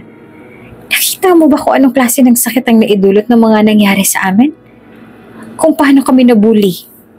Kung paano kami iniwasan ng ibang tao dahil sa kwento ng nanay namin na marami daw asawa at hindi raw matino ang buhay? Kung gaano kaming nahirapan dahil sa pagkakamali ng nanay namin. Hindi mo pa ba yun maramdaman? Nagpatuloy si Lorena. Mas naging emosyonal. Hindi ko kayang balikan ng mga yun. Hindi ko kayang magpatawad sa nanay ko sa lahat ng ginawa niya. Hindi mo alam, anak. Hindi mo alam ang bigat na pinapasan ko. At hindi ko na kayang ipaliwanag pa sa'yo. Ang mga salitang yun ay bumagsak kay Gabriel. At ramdam niyang ang sakit ay tumagos hanggang sa kanyang puso. Ma, naiintindihan ko po. Hindi ko kayang ipaliwanag ang nararamdaman ninyo pero sana po, sana balang araw, mag-aayos kayo. Sana makita ko rin kung paano kayo magkasama at masaya, kahit hindi ko pa naiintindihan ang lahat. Sa kabilang banda si Lorena naman na punong-puno ng galit at hinagpis ay nananatiling tahimik. Alam niyang mahirap patawarin ng ina at alam niyang ang sugat ay hindi basta-bastang gagaling. Ngunit sa kabila ng lahat, may pagnanasa pa rin sa kanyang puso na sana ay dumating ang araw na magkaayos sila bilang pamilya. Wala akong may sasagot sa iyo ngayon, Gabriel. Sagot ni Lorena at dahan-dahang umupo sa isang silya. Wala pa akong kakayahang tanggapin siya o magpatawad. Kailangan ko ng panahon. At hindi ko alam kung kailan yan darating. Si Gabriel ay hindi na nagtanong pa. Ngunit ramdam niya ang bigat ng puso ng ina. Hindi pa nila kayang ayusin ang lahat. At ang mga sugat ay patuloy na dumadaloy. Ngunit sa kabila ng lahat ng ito, may liwanag pa rin sumisilip sa kanilang pamilya. Balang araw, siguro, magkakaroon sila ng pagkakataon na maghilom at magkaayos. Kinabukasan na magising si Granny Cantala, ang puso niya ay puno na magkahalong saya at kaba. Hindi niya maalis sa mga alaala ng nakaraan, ang mga sugat ng kanyang buhay at ang matinding pagsubok na dulot ng mga hindi pagkakaunawaan sa kanyang mga anak. Ngunit sa kabila ng lahat ng ito, nagkaroon siya ng lakas ng loob. Malapit na ang kanyang ika-70 kaarawan at sa pagkakataong iyon, nagdesisyon siyang aminin na sa wakas ang buong katotohanan. Ang mga bagay na matagal niya nang tinagong sakit. Habang siya'y abala sa paghahanda ng mga simpleng gamit para sa kanyang kaarawan, nilapitan siya ni Josephine, ang apo sa pamangkin na nagsisilbing katuwang at tagapag-alaga sa kanya. Nasa tabi siya habang abala si Granny Cantala sa pag-aayos ng mga gamit at napansin ni Josephine ang malalim na pag-iisip ng matanda. Granny, bakit po parang may mabigat kayong dinadala? Tanong ni Josephine. Tinanaw na may malasakit sa mata. Sa kabilang banda, si Granny Cantala, matapos ang ilang saglit na katahimikan ay dahan-dahang nilingon ng apo. Josephine anak, alam mo malapit na ako mag-70. At sa araw na to, gusto ko sana mag-aayos kami ng mga anak ko. Nais ko sanang ipaliwanag sa kanila ang totoong nangyari. Hindi ko na kayang itago pa. Nagulat naman si Josephine sa sinabi ng lola. Ngunit ramdam niya ang tindi ng emosyon sa kanyang mga mata. Granny, ano po bang nangyari? Ano po bang totoong tinatago niyong sakit? Sa isang malalim na buntong hininga, nagsimula na magkwento si Granny Cantala. Josephine, hindi ko na kayang patagalin ang lahat ng to. Alam ko may mga bagay na hindi ko na mababawi pa. Mga pagkakamali na hindi ko na kayang itama. Pero sana ay maintindihan nila. Dahan-dahang naupo sa silya si Granny Cantala at ang mga mata ay misulang naluluha. Ang puso nito ay punong-puno ng bigat. Ang totoo niyan. Maraming taon ang nakalipas. Ngunit hindi ko pa rin kayang ibaling ang mga mata ng aking mga anak sa akin nang walang pagdududa. Nagsimula na magpaliwanag si Granny Cantala ng mas detalyado. Naaalala ko pa nung mga bata pa kami. Ang aking mga anak ay madalas na mabuli sa eskwela dahil sa mga desisyon ko at dahil sa mga pagkakamali ng nakaraan ko. Para bang lagi kami na iniiwasan ng mga tao. At nang dahil doon sa halip na kami magkaisa, mas lalo kaming napaghiwa-hiwalay. Ang tinig ni Granny Cantala ay may kalungkutan. At ang mga salitang yon ay nagpasakit sa puso ni Josephine. Hindi ko sila kayang ipaglaban. Hindi ko sila naprotektahan ng mga panahon na niyuyurakan ng kanilang mga pagkatao. Hanggang ngayon, dala-dala ko pa rin ang pagkatalo ko bilang ina. Matapos ang ilang saglit ng katahimikan, nagpatuloy si Granny Cantala. Ang masakit, Josephine, ay kahit na anong gawin ko, hindi ko sila kayang ibalik sa tamang landas. Gusto kong malaman nila ang buong kwento ng buhay ko para makita nila lahat ng nangyari sa amin ay hindi ko intensyon. Ang ginawa ko mga desisyon, hindi ko inisip na magiging ganito ang epekto. Kung sana'y mas maipaliwanag ko sa kanila ang lahat ng aking pinagdaanan. Sana, makita nilang hindi ko rin alam kung paano magsimulang muli. Nakatingin si Josephine sa lola. Damang-dama ang bigat ng mga salitang yon. Granny, sana po'y marinig nila kayo. Sigurado po ako mabibigyan pa kayo ng pagkakataon. Ang mahalaga ngayon po'y may lakas na kayong aminin ng lahat. Nais ko pong magkaayos kayong lahat sa araw na yon. Huwag po kayo mawawala ng pag-asa. Si Granny Cantala ay nagpasalamat sa mga salitang iyon. Ngunit patuloy pa rin ang pag-aalala sa kanyang puso. Ang takot na hindi sila papaniwalaan. Ang takot na baka hindi matanggap ang mga anak. Ang mga hindi kayang baguhin ay nagbigay pa rin sa kanya ng pangarap na mag-aayos silang lahat. Ngunit nananatili ang matinding pag-asa na baka nga, sa araw ng kanyang kaarawan, magbukas ang isang bagong kabanata sa kanilang buhay at magtagumpay ang kanilang pamilya sa kabila ng mga nakaraang sugat. Huwag kang mag-alala, Granny, sabi ni Josephine. Minsan kailangan lang ng lakas ng loob para sabihin ang totoo. Baka nga ito ng pagkakataon. Si Granny Cantala pagkatapos ng mga salitang yon ay nagpasalamat sa apo. Sa kaarawan niyang ito, umaasa siya na magbabalik ang lahat ng nasirang relasyon at makakamtan nila ang tunay na kapayapaan. Dumating ang araw ng kaarawan ni Granny Cantala. At sa kabila ng lahat ng mga pagsubok na kanyang pinagdaanan, puno ng pag-aasa ang kanyang puso. Nagpadala siya ng mga imbitasyon sa kanyang mga anak. Umaasang magbabago ang lahat sa espesyal na araw na iyon. Kasama si Josephine, ang kanyang apo ay nagsimula silang maganda para sa masayang okasyon. Nag-set up ng mga dekorasyon sa loob ng bahay at kahit abala sa paghahanda ng mga pagkain at mga handa, hindi mawala sa isip ni Granny Cantala ang mga anak na hindi pa siya tinatanggap. Habang abala sila sa mga huling detalye ng pag-aayos, si Josephine ay madalas na tanungin ng lola kung sigurado ba siyang darating ang mga anak nito. Granny, baka hindi po talaga sila dumating, sabi ni Josephine. Nakangiti, ngunit may kaunting panghihinayang sa tono. Bakit po kaya hindi nila kayo tinawagan? Hindi kaya galit pa sila? Sa kabilang banda, si Granny Cantala, sa kabila ng mga tanong ni Josephine, ay matatag ang puso. Wala akong problema, anak. Basta't handa ako para sa kanila. Alam ko, darating din sila. Gaya ng lagi kong sinasabi. Ang pamilya may mga pagkakataong magkakalayo, pero darating din ang panahon na magkakaayos tayo. Nagpatuloy sila sa mga paghahanda. Ang kusina ay napuno ng mga pagkain inihanda ni Granny Cantala at ni Josephine.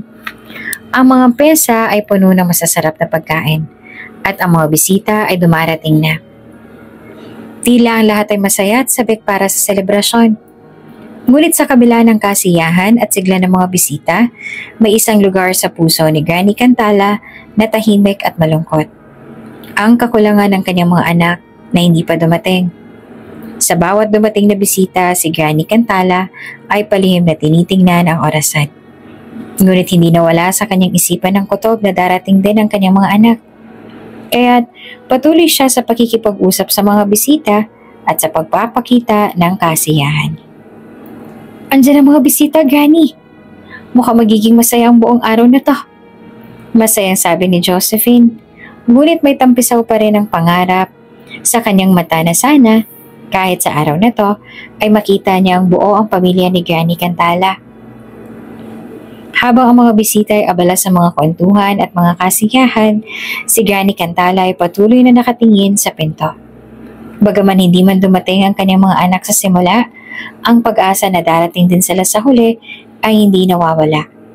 Ang bawat saglit ay puno ng pangarap at sa kanyang puso, umaasa siyang ang kaarawan na ito ay magiging simula ng isang bagong kabanata sa kanilang pamilya. Lumalalim na ang hapon at tila ang mga oras ay dahan-dahang lumilipas. Ngunit hindi siya nawala ng pag-asa.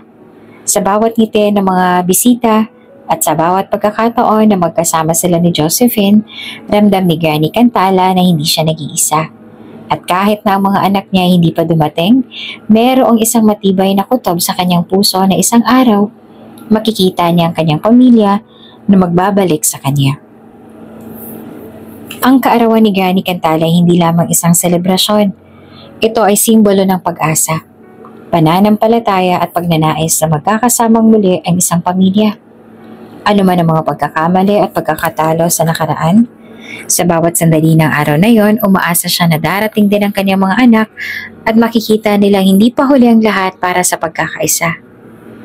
Habang ang mga bisita ay patuloy na nag-e-enjoy at nagkakasiyahan sa loob ng bahay ni Granny Cantala, naramdaman niya ang isang matinding lungkot na hindi niya kayang itago. Lumipas ang ilang oras at ang mga anak niyang inaasahan ay hindi pa rin dumadating. Sa isang sulok ng sala, dahan-dahang kinuha ni Granny Cantala ang kanyang cellphone at nagsimulang magpadala ng mga mensahe sa kanyang mga anak. Isa-isa niyang tinawagan at nagpadala ng simpleng mensahe. Kamusta? Sana'y makapunta kayo sa aking kaarawan. Miss ko na kayo. Ngunit sa bawat sagot na natanggap, ang puso ni Granny Cantala ay dahan-dahang bumagsak. Si Julius, ang panganay, ay nagbigay ng dahilan na kailangan niya raw magtrabaho at hindi kaya makaalis. Si Lorena at Diana naman, ang kambal, ay nagsabing hindi raw sila makakadalaw dahil may mga importanteng gawain na kailangan tapusin. Sorry mama, busy po talaga kami.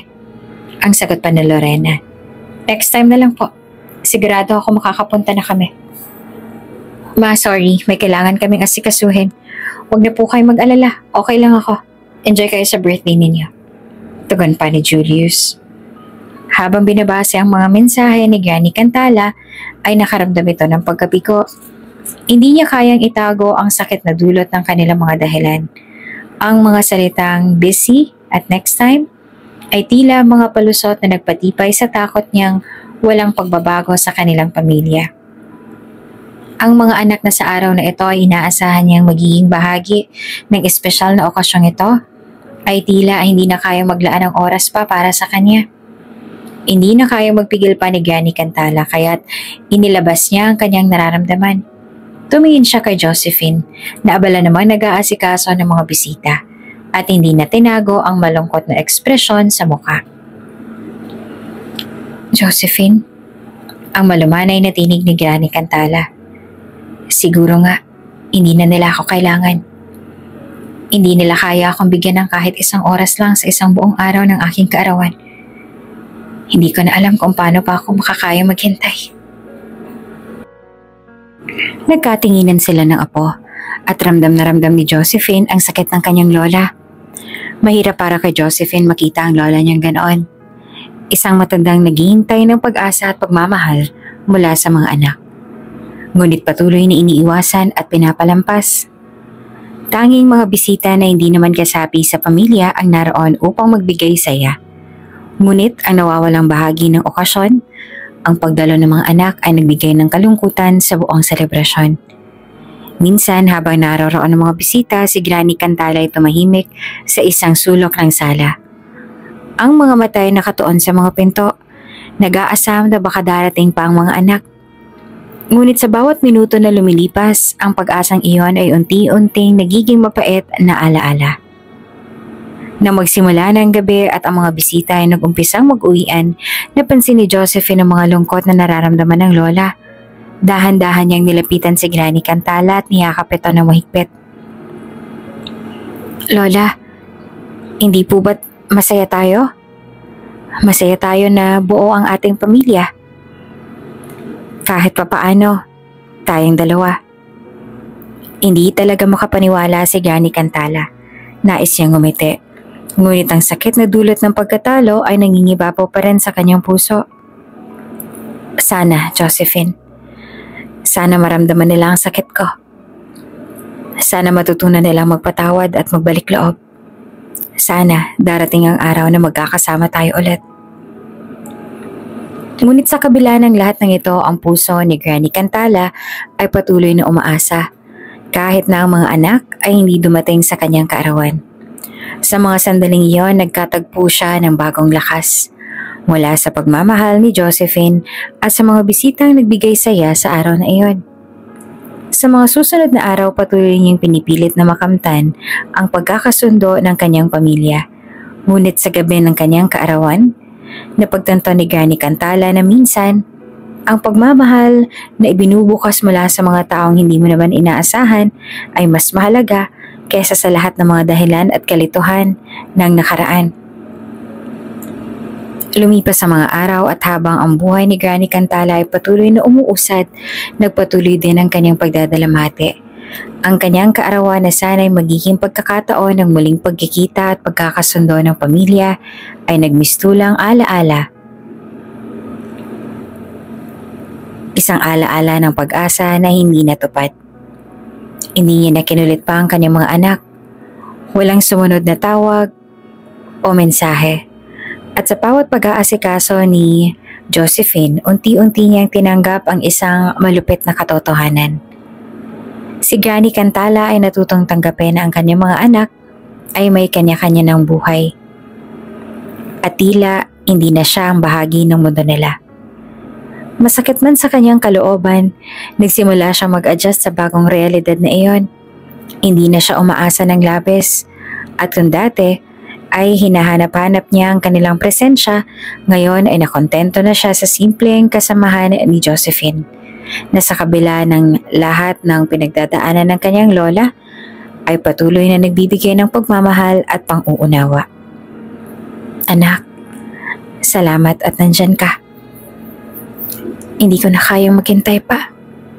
Isang araw habang nag-uusap sila ni Josephine, naisip ni Granny Cantala na siguro ay panahon na para magpatawad sa kanyang sarili at tanggapin ang mga bagay na hindi kayang baguhin. Wala na akong magagawa. May kanya-kanya na silang mga buhay. At ako naman ay matanda na. Si Josephine na matyagang nag-alaga kay Granny Cantala ay nakaramdam ng panghihinayang at lungkot sa mga salitang yon. Subalit alam niyang hindi siya dapat mawala ng pag-asa. Granny, hindi ko po kayo pababayaan.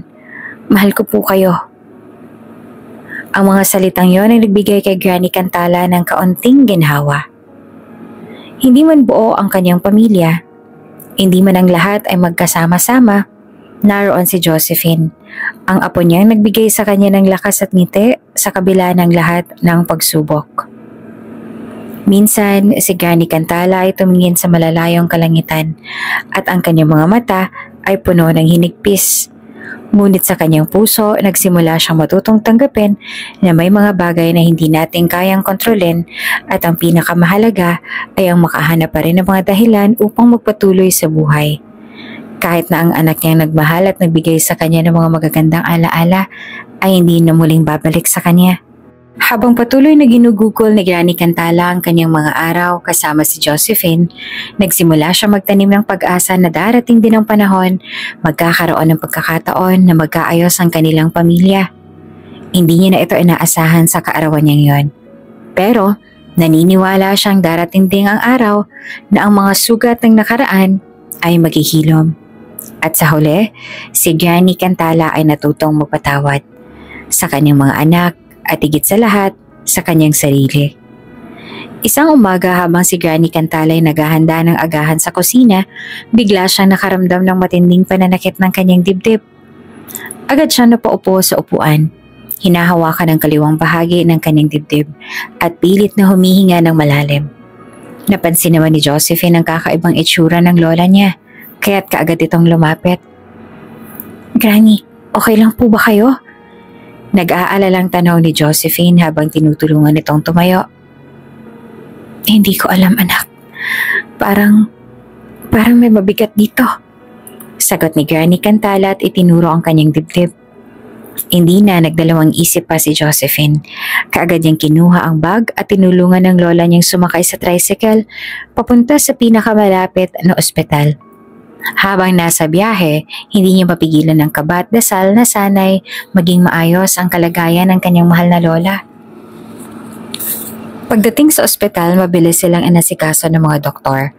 Matapos ang ilang serye ng pagsusuri, tinawag si Josephine ng doktor sa isang tabi upang ibahagi ang resulta. Miss Josephine, kailangan nating maging matapat. Ang lola mo ay may kondisyon na tinatawag na cardiomegaly o paglobo ng puso. Sa kanyang edad, mas mahina na ang puso niya kesa dati. May posibilidad na kailangan niya ng isang major na operasyon upang maibsan ito. Pero huminto ang doktor, tila nag-iingat sa mga susunod na sasabihin. Pero ano po, Doc? Tanong ni Josephine at halos manginig ang boses. Pero sa edad niya at sa kahinaan ng kanyang katawan, ang operasyon ay may mga malaking panganib. Mas mabuting bigyan siya ng sapat na pahinga, tamang gamot at pagmamahal ng pamilya. Hindi ko masasabi kung ganong pa siya katagal. Pero ang pagkakaroon ng masaya at walang stress na buhay ay makakatulong sa kanya. Ramdam ni Josephine ang bigat ng balita. Habang tinitingnan niya ang lola sa kabilang kwarto ay nakahiga ito sa kama at pilit na nagpapahinga.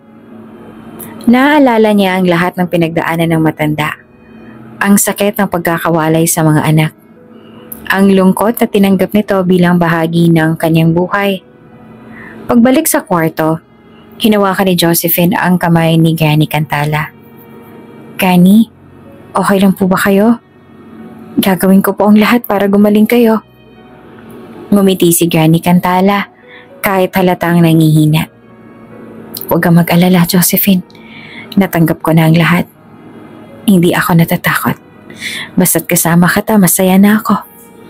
Ngunit sa kanyang puso, nag-aasam si Granny Cantala na sana, kahit sa mga huling araw niya, makita pa niyang muli ang kanyang mga anak at magkasama silang muli bilang isang pamilya. Dumaan ang mga araw at nanatili si Granny Cantala sa ospital para sa masusing gamutan. Si Josephine ay laging nasa tabi niya. Ipapakain, nag-iipapainom ng gamot at tinutulungan siya sa bawat pangangailangan. Minsan habang nagpapahinga si Granny Cantala, binanggit ni Josephine ang isang ideya na matagal niya nang gustong sabihin. Granny, panimula ni Josephine habang inaayos ang unan ng matanda. Sa tingin niyo po ba, mas mabuti ho kung ipaalam natin ito sa mga anak ninyo? Baka ho sakaling dumalaw sila. Makita kayo at naputol ang kanyang sasabihin nang biglang tumango si Granny Cantala. Ngunit may bahid ng lungkot sa kanyang mga mata. Josephine anak, ayoko na. Ayoko nang istorbohin ng mga anak ko. Ayoko ring isipin nila na tinatawagan ko lamang sila dahil mahina na ako. At malapit nang mawala. Hindi naman po sa ganon. Baka lang naman po magbagong isip nila. Pamilya pa rin po kayo. Pakiusap ni Josephine. Ngunit alam niyang malalim na ang sugat sa puso ng kanyang lola. Umiling si Granny Cantala at tinawakan ng kamay ng apo. Kontento na ako sa iyo, Josephine. Ang pagmamahal mo ay sapat na sa akin. Kung darating sila, gusto kong makita nila ako. Hindi dahil kailangan ko sila, kundi dahil gusto nilang dumating ng kusa. Ayoko ng awa anak. Ayoko ng pilit. Nang marinig iyon ay napaluha si Josephine. Alam niya ang bigat ng nararamdaman ng kanyang lola. Ang paghahangad na makitang muli ang kanyang mga anak. Ngunit sinabayan ng takot na baka dumalaw lang ang mga ito dahil naaawa o dahil sa obligasyon. Sa kabila ng lahat, pinili ni Josephine na sundin ang hiling ni Granny Cantala. Patuloy niyang inalagaan ng matanda. Pinapasaya ito sa abot ng kanyang makakaya at sinigurado niyang nararamdaman nito ang kanyang pagmamahal. Habang ang bawat araw ay lumilipas, si Granny Cantala ay natutong magpahinga ng masaya. Kahit pa may isang bahagi sa kanyang puso ang patuloy na umaasam na balang araw, ang kanyang pamilya ay muling mabubuo sa paraang hindi niya kailangang pilitin. Pagbalik ni Josephine sa ospital, dala ang pagkain na dapat ay kanilang pagsasaluhan ni Granny Cantala, napansin niya ang kaguluhan sa hallway. Ilang nurse ang nagmamadaling pumasok sa silid ng kanyang lola, habang ang mga doktor ay abala sa pag-aayos ng mga kagamitan. Doon pa lamang bumilis na ang tibok ng puso niya at napuno ng kaba ang kanyang isip. Agad niyang tinakbo ang silid ni Granny Cantala. Hindi siya nakapasok kaagad dahil hinarang siya ng isang nurse. Pasensya na po, kailangan po namin ng espasyo. Nire-revive po namin ang pasyente. Sa mga salitang yon, halos mabitiwan ni Josephine ang bitbit niyang pagkain. Napatingin siya sa loob mula sa maliit na bintana ng pinto at nakita ang lola niyang nakahiga sa kama, napapalibutan ng mga doktor at nurse na pilit siyang binibigyan ng CPR. Granny? Mahina niyang sambit hanggang sa bumagsak ang mga luha sa kanyang mga pisngi. Hindi niya magawang gumalaw. Parang nawala ang lakas ng kanyang mga pamangkin. Ang tanging magawa niya lamang ay manalangin ng tahimik. Umaasang gagaling pa ang kanyang pinakamamahal na lola. Tumagal ang eksena ng ilang minuto. Ngunit para kay Josephine, tila napakatagal ng bawat segundo. Habang naghihintay sa labas, hawak niya ang rosaryong nakatago sa kanyang bulsa at paulit-ulit na bumibigkas ng dasal. Makalipas ang ilang sandali, tumigil ang tunog ng makina mula sa loob ng silid. Lumabas ang doktor. Kita sa mukha nito ang lungkot. Nilapitan siya nito at marahang humawak sa kanyang balikat. Josephine, ginawa namin ang lahat. Parang bumagsak ang mundo ni Josephine sa mga salitang yon. Hindi na kailangang ipaliwanag ng doktor ang iba pang detalye. Alam niya na. Mabigat ang kanyang mga hakbang habang dahan-dahan siyang pumasok sa silid. Nandoon si Granny Cantala, payapang nakahiga. Tila nasa mahinahon na itong pagtulog, malayo sa lahat ng sakit at lungkot na nararamdaman nito sa buhay. Lumapit si Josephine sa lola niya, hinawakan ng malamig nitong kamay at humagulhol. Granny, hindi ko po alam kung paano pero maraming salamat po. Salamat po sa lahat. Mahal na mahal ko po kayo. Habang umiiyak siya, nagbalik sa isip ni Josephine ang mga masasayang alaala nila ni Granny Cantala. Ang mga tawanan, ang mga kwento ng nakaraan, at ang mga sandaling ginugugol nilang magkasama. Sa kabila ng lahat, alam niyang ginawa niya ang lahat para maparamdam sa kanyang lola na hindi ito nag-iisa. At sa gabing yon, habang si Josephine ay nakaluhod sa tabi ng kama ni Granny Cantala, nagpasya siyang tumupad sa huling hiling ng kanyang lola, ang muling buuin ang kanilang pamilya. Nang tuluyan ng mamaalam si Granny Cantala, masakit man sa loob ni Josephine, ginawa niyang nararapat. Siya ang nag-asikaso ng lahat para sa burol ng kanyang pinakamamahal na lola. Sa kabila ng lungkot, nananatili siyang matatag. Iniisip ang huling hiling ni Granny Cantala, ang muling paglapit ng kanilang pamilya. Matapos maayos ang burol, saka lamang ipinaalam ni Josephine ang balita sa mga anak ni Granny Cantala. Isa-isa niyang tinawagan sina Julius, Lorena at Diana upang sabihin ang masakit na balita. Sa kabila ng kanilang mga agam-agam, nagulat ang mga ito at tila natulala ng marinig ang mga salita ni Josephine. Inaasahan ko po kayo, kahit man lang sa huling pagkakataon. Malungkot na sabi ni Josephine sa bawat tawag. Dumating ang araw ng burol at isa-isang nagsipuntahan ang mga anak ni Granny Cantala kasama ang kanilang pamilya. Nang makita nila ang labi ng kanilang ina na nakahimlay sa kabaong, hindi nila mapigilang mapaluha. Si Julius, na matagal nang pinangahawakan ng galit sa ina, ay nakatayo sa silid. Himik ngunit umiiyak. Hindi man lang ako nakapagpaalam. Mahina niyang sambit. Ang tagal kong hindi siya kinausap. Napakatigas ng ulo at ng puso ko. Si Lorena naman ay nakaupo sa tabi ng kabaong. Panay ang iyak habang nakatingin sa malamig na labi ng kanilang ina. Ma, patawad. Sana napakinggan kita nung tinawagan mo ako. Si Diana naman ang pinakatahimik sa kanila. Hawak-hawak ang kamay ng ina. Ma, andito kami oh. Pero bakit ngayon pa? Sana pala mas maaga kaming dumating. Habang nagdadalamhati ang magkakapatid, lumapit si Josephine. Dala isang sulat na iniwan ni Granny Cantala bago siya nawala. Ate, kuya, iniwan po ito ni Granny para daw po sa inyong lahat. Binuksan ni Julius ang sobre at binasa ang nakasulat.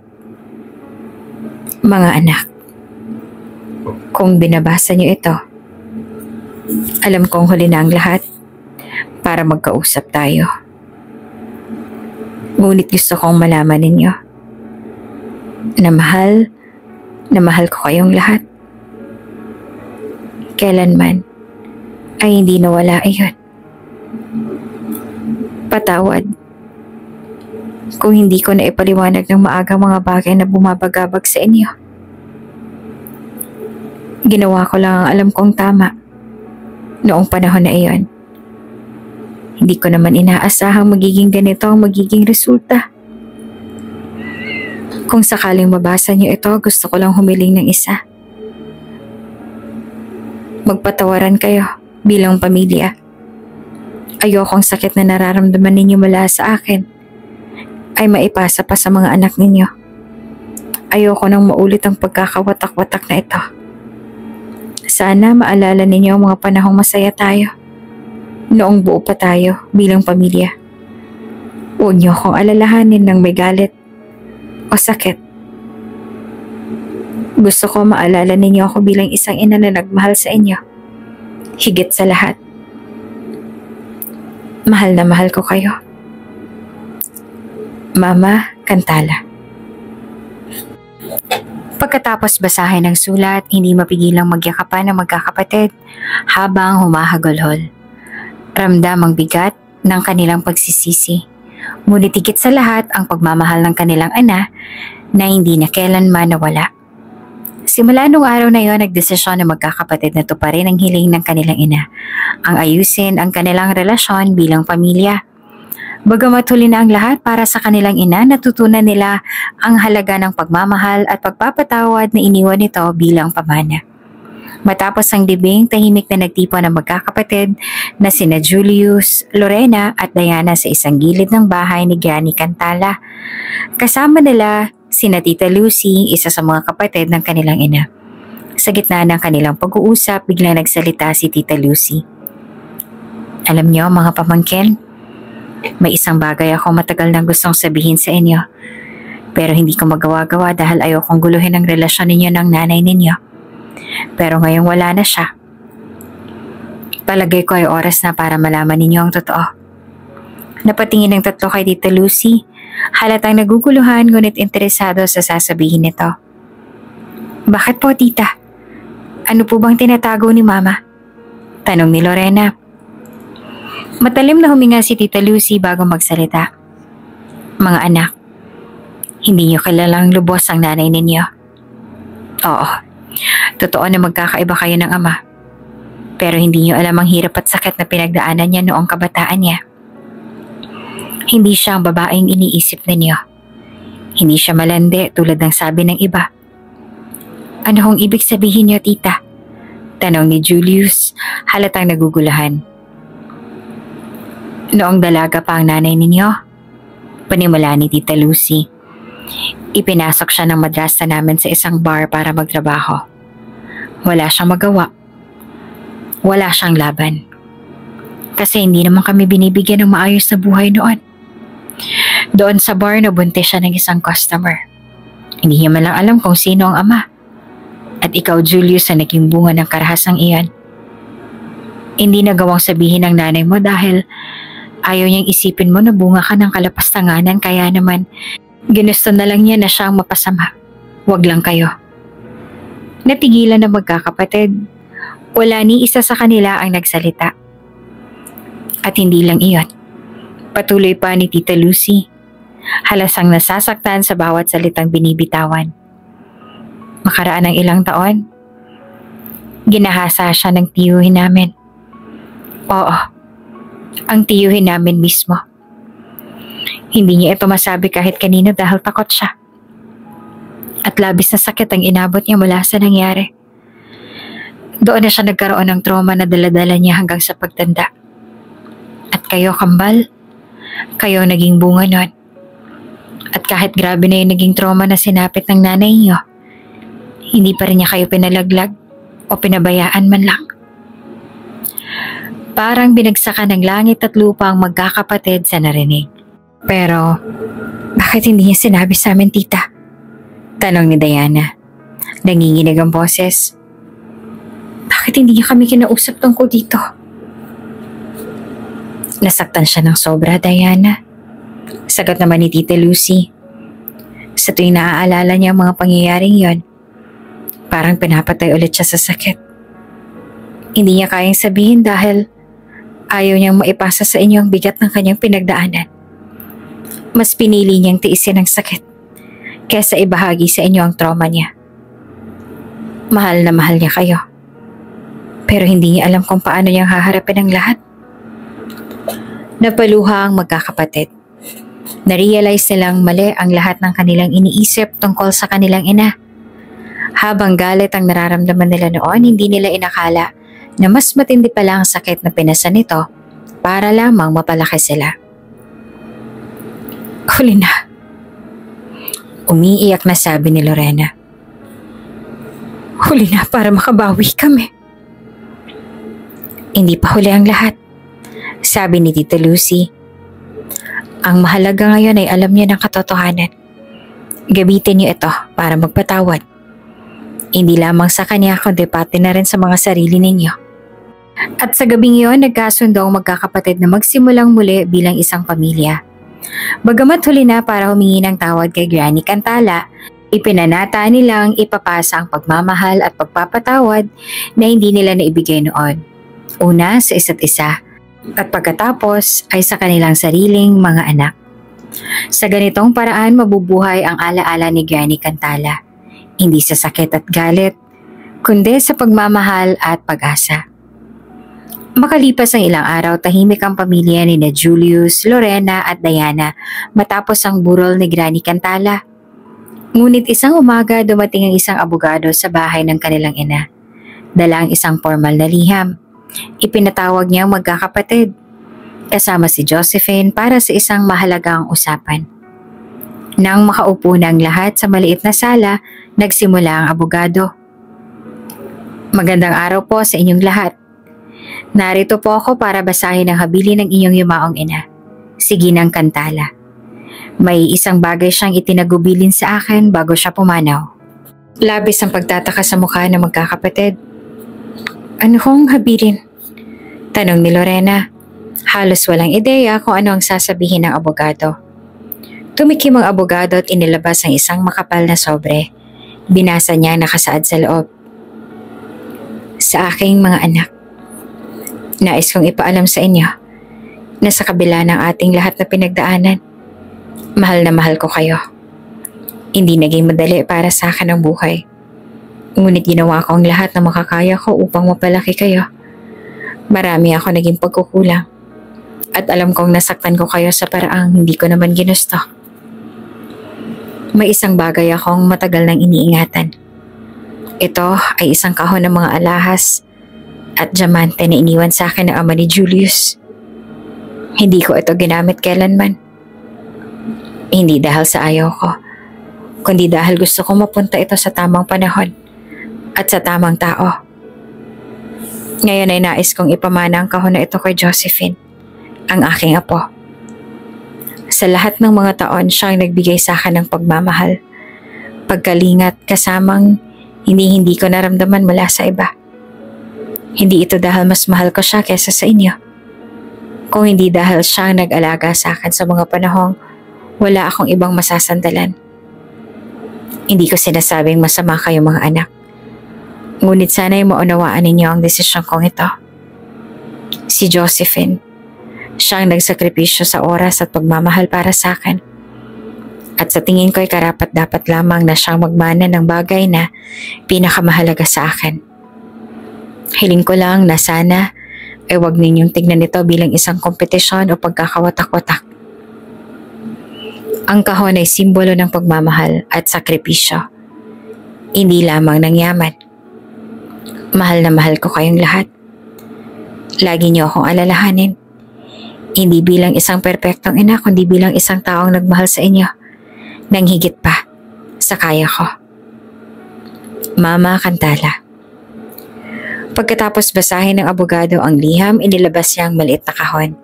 Nakita ng lahat ang makintab na mga alahas at diamante sa loob nito. Mga mamahaling bagay na hindi nila inakalang iningatan ng kanilang ina. Tahimik lamang ang lahat. Ramdamang bigat ng desisyon ni Granny Cantala. Bakit? Tanong ni Julius. Mababa ang boses, ngunit halata ang lungkot. Bakit hindi niya ito sinabi noon? Tumayo si Josephine at tumingin sa kanilang lahat. Hindi ko alam kung bakit, kuya. Pero hindi ko rin po ito inaasahan. Hindi ko ginawang alagaan si Granny dahil may inaasahan ako. Ginawa ko to dahil mahal ko siya. At dahil alam ko ang kailangan niya ako. Napayo ko si Lorena at ang luha ay hindi mapigilan. Patawa, Josephine. Sa tingin ko'y tama si Mama. Ikaw ang karapat-dapat. Sumang-ayon naman si Diana. Oo, ikaw ang nagbigay ng pagmamahal at panahon sa kanya. Bagay na hindi namin nagawa. Deserve mo yan, Josephine. Bagamat masakit para kay Julius na hindi siyang napili, nakita niya ang pagmamahal sa mga mata ni Josephine. Tama sila. Ikaw ang karapat-dapat. Sana magamit mo ito ng tama. Sa gabing yon, natapos ang tagpong yon hindi lamang bilang isang pasya ng kanilang ina, kundi bilang isang hudyat ng pagkakaisa sa kanilang pamilya. Ang kahon ng mga diamante ay hindi lamang simbolo ng yaman, kundi ng pagmamahal at sakripisyo. Isang alaala ng isang inang nagmahal ng higit pa sa sarili. Matapos ang pag-uusap, tahimik na nagpaalam ang magkakapatid kay Josephine. Isa-isa silang yumakap sa kanya at may halong lungkot at pagsisisi sa kanilang mga mata. Salamat. Josephine, mahina ngunit taos pusong sabi ni Lorena. Alagaan mo ang iniwan ni Mama. Hindi lamang yan para sa'yo kundi para sa alaala niya. Ngiti lamang ang isinagot ni Josephine. Bagamat ramdam niya ang bigat ng responsibilidad na iniwan sa kanya, isa-isa nang umalis sina Julius, Lorena at Diana. Dala ang sari-sariling refleksyon sa naging desisyon ng kanilang ina. Nang tuluyan ng manahimik ang bahay, napaupo si Josephine sa tabi ng maliit na kahon na iniwan ni Granny Cantala. Binuksan niya ito at muling tumambad sa kanya ang mga kumikinang na alahas at diamante. Hindi pa rin siya makapaniwala. Granny, bakit ako? Bulong niya sa sarili habang hawak ang isang kwintas na may malaking bato. Hindi niya inaasahan na siya magiging tagapagmana ng yaman at lalo namang hindi niya inakala na magiging ganoong kalaki ang tiwala ng kanyang lola sa kanya. Habang hawak ang kwintas, naramdaman niya ang bigat ng kahon. Hindi lamang ito material na yaman. Ito ay isang simbolo ng pagmamahal, sakripisyo at lahat ng hirap na pinagdaanan ni Granny Cantala. Habang iniisip ang mga nangyari, pumatak ang luha ni Josephine. Granny, salamat sa tiwala mo. Hindi ko po sasayangin ito. Gagamitin ko po ito sa tama para sa pangarap ko at para po sa inyo. Mula sa araw na iyon, pinangako ni Josephine na ang iniwang yaman ni Granny Cantala ay hindi lamang para sa kanya, kundi para sa ikabubuti ng lahat ng naiwan ng kanyang lola. Isa itong alaala ng pag-ibig na sana'y magsilbing inspirasyon para sa kanila at sa mga susunod pang henerasyon. Habang inaayos niyang kahon, muling bumungad ang liham na isinulat ni Granny Cantala. Sa ilalim nito ay nakalagay ang simpleng mensahe. Josephine, salamat sa lahat. Alagaan mo ang pamilya natin. Kahit pa wala na ako, ikaw ang magiging liwanag nila. Mahal na mahal kita, Apo. Granny Cantala.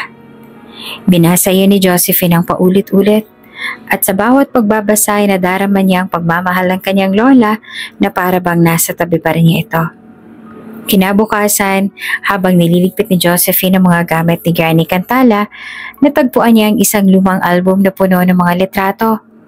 Ang bawat pahina nito ay may kwento, mga ngiti sa kabila ng hirap, mga larawan ng kanyang mga anak noong bata pa sila, at kahit ilang sulat kamay na tala ni Granny. Sa isang pahina, may litrato ng bata pa lamang si Julius, Lorena at Diana, at sa tabi nito may nakasulat na, kahit anong hirap, silang dahilan kung bakit lumalaban ako. Sana balang araw maintindihan nila ang pagmamahal ko sa kanila. Habang binabasa iyon ni Josephine, napapuntong hininga siya. Granny, sana dumating ang araw na maghilom ang mga sugat nila. Sana makita nila kung gaano mo silang minahal. Samantala, sa kani-kanilang tahanan, abala naman sina Julius, Lorena at Diana sa pagproseso ng kanilang nararamdaman. Ang mga salita ng kanilang ina, pati na ang kwento mula kay Tita Lucy, ay parang paulit-ulit na tumutunog sa kanilang isipan. Si Julius, habang nagbubukas ng isang lumang kahon sa kanyang bahay, ay nakahanap ng lumang sulat mula kay Granny Cantala noong bata pa siya. Doon nakasaad, "Anak, mahal kita. Sana isang araw maintindihan mo kung bakit ako nagkamali. Hindi ko man nasabi sa'yo noon. Pero ang pagkakaroon ko ng iba't ibang kapareha hindi dahil sa kagustuhan ko, kundi dahil sa hirap ng buhay na hindi ko mapigilan. Hindi ko man lang nagawa nga maging perpektong ina. Mahal na mahal kita, Julius." Napaupo naman si Julius at napaisip, bakit hindi ko ito nabasa noon? Si Lorena naman, habang nakatingin sa kanyang anak na si Gabriel, ay nakaramdam ng kirot sa kanyang puso. Alam niyang mali ang mga naging kilos niya. "Gabriel," mahina niyang tawag sa anak. "Patawarin mo si Mama kung naging hadlang ako para makilala mo si Granny. Hindi ko alam na mas malala palang pinagdaanan niya kaysa sa akin." "Mama, baka panahon na po para itama natin ang lahat," sagot pa ni Gabriel. Sa kabilang dako naman, si Diana ay tahimik na tumitingin sa litrato ng kanilang ina. Malalim ang kanyang iniisip.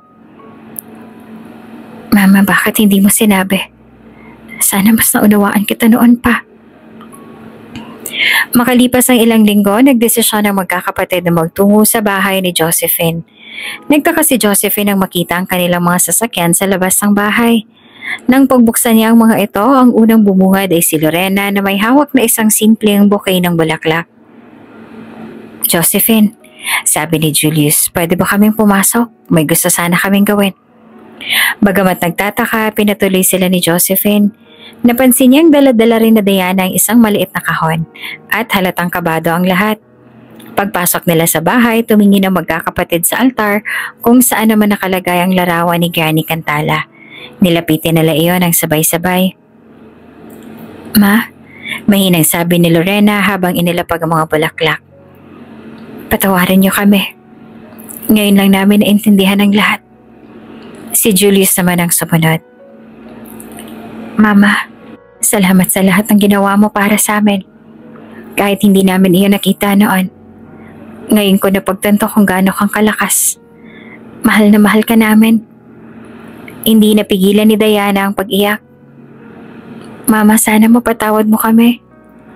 Sana mapatawad din namin ang mga sarili namin. Habang nanonood si Josephine ay napaluha rin siya. Bagamat wala na si Granny Cantala upang marinig ang mga salitang yon, alam niyang sa puso ng kanyang lola, matagal niya nang pinatawad ang kanyang mga anak. Noong gabing yon, sa unang pagkakataon nagtipon na magkakapatid at si Josephine sa iisang hapag. Hindi man perpekto pero nagsilbing panimula ito ng pagkakabuo ng pamilyang matagal nang watak-watak. At kahit wala na si Granny Cantala, ang kanyang pagmamahal at sakripisyo ay nananatili. Isang alaala ng isang inang nagmahal ng higit pa sa kanyang kakayahan at isang lola na nagbigay ng inspirasyon upang maghilom ang mga sugat ng pamilya. Ang kwento ni Granny Cantala ay nagbibigay sa atin ng mahalagang aral tungkol sa pagpapahalaga sa pamilya at pag-unawa sa nakaraan ng ating mga mahal sa buhay. Madalas nasasaktan tayo sa mga bagay na hindi natin lubos na nauunawaan. At dahil dito ay nakakalimutan nating pahalagahan ang mga taong nagmahal at nagsakripisyo para sa atin. Ang pagkakaroon ng galit at sama ng loob ay nagdudulot lamang ng lamat sa relasyon na mahirap nang ayusin kapag huli na ang lahat. Isa ring aral ang kahalagahan ng pag-iwas sa mabilisang panghuhusga. Hindi natin alam ang hirap at trahedyang pinagdaanan ng iba, lalo na ng ating mga magulang. Ang kanilang mga pagkakamali ay maaaring dulot ng pagyayaring wala silang kontrol. At ang pag-unawa at pagpapatawad ay mahalagang hakbang para maghilom ang sugat ng nakaraan. Ang pagmamahal ni Granny Cantala sa kanyang mga anak, sa kabila ng kanilang galit at paglayo, ay patunay na ang pagmamahal ng isang ina ay walang kapantay. Kahit hindi siya tinanggap ng kanyang mga anak nung siya'y nabubuhay, ang kanyang mga sakripisyo ay nag-iwan ng pamana ng aral at inspirasyon sa kanilang pamilya. Sa kabilang banda, ipinakita rin ni Josephine na ang malasakit at pagmamahal ay nagdadala ng gantimpala. Hindi lamang niya nakuha ang material na kayamanan ng kanyang lola, kundi naging simbolo rin siya ng pagmamahal at pagkakaisa ng kanilang pamilya. Sa huli, ang kwento ay nagpapaalala sa atin na mahalin at pahalagahan ang ating pamilya, lalong-lalo na ang ating mga magulang habang may pagkakataon pa. Dahil ang bawat sandali ay mahalaga at hindi na maibabalik pa. Kung bago ka pa lang sa channel na ito, Ate Jane TV, huwag kalimutang pindutin ang notification bell and subscribe button. Sana po hindi naman malaking abala sa inyo ang pagpindot ng subscribe button dahil ang kapalit po nito ay ang pagsuporta para makapag-produce ng mga libreng stories sa mga channels ni Ate Jane. Maraming salamat!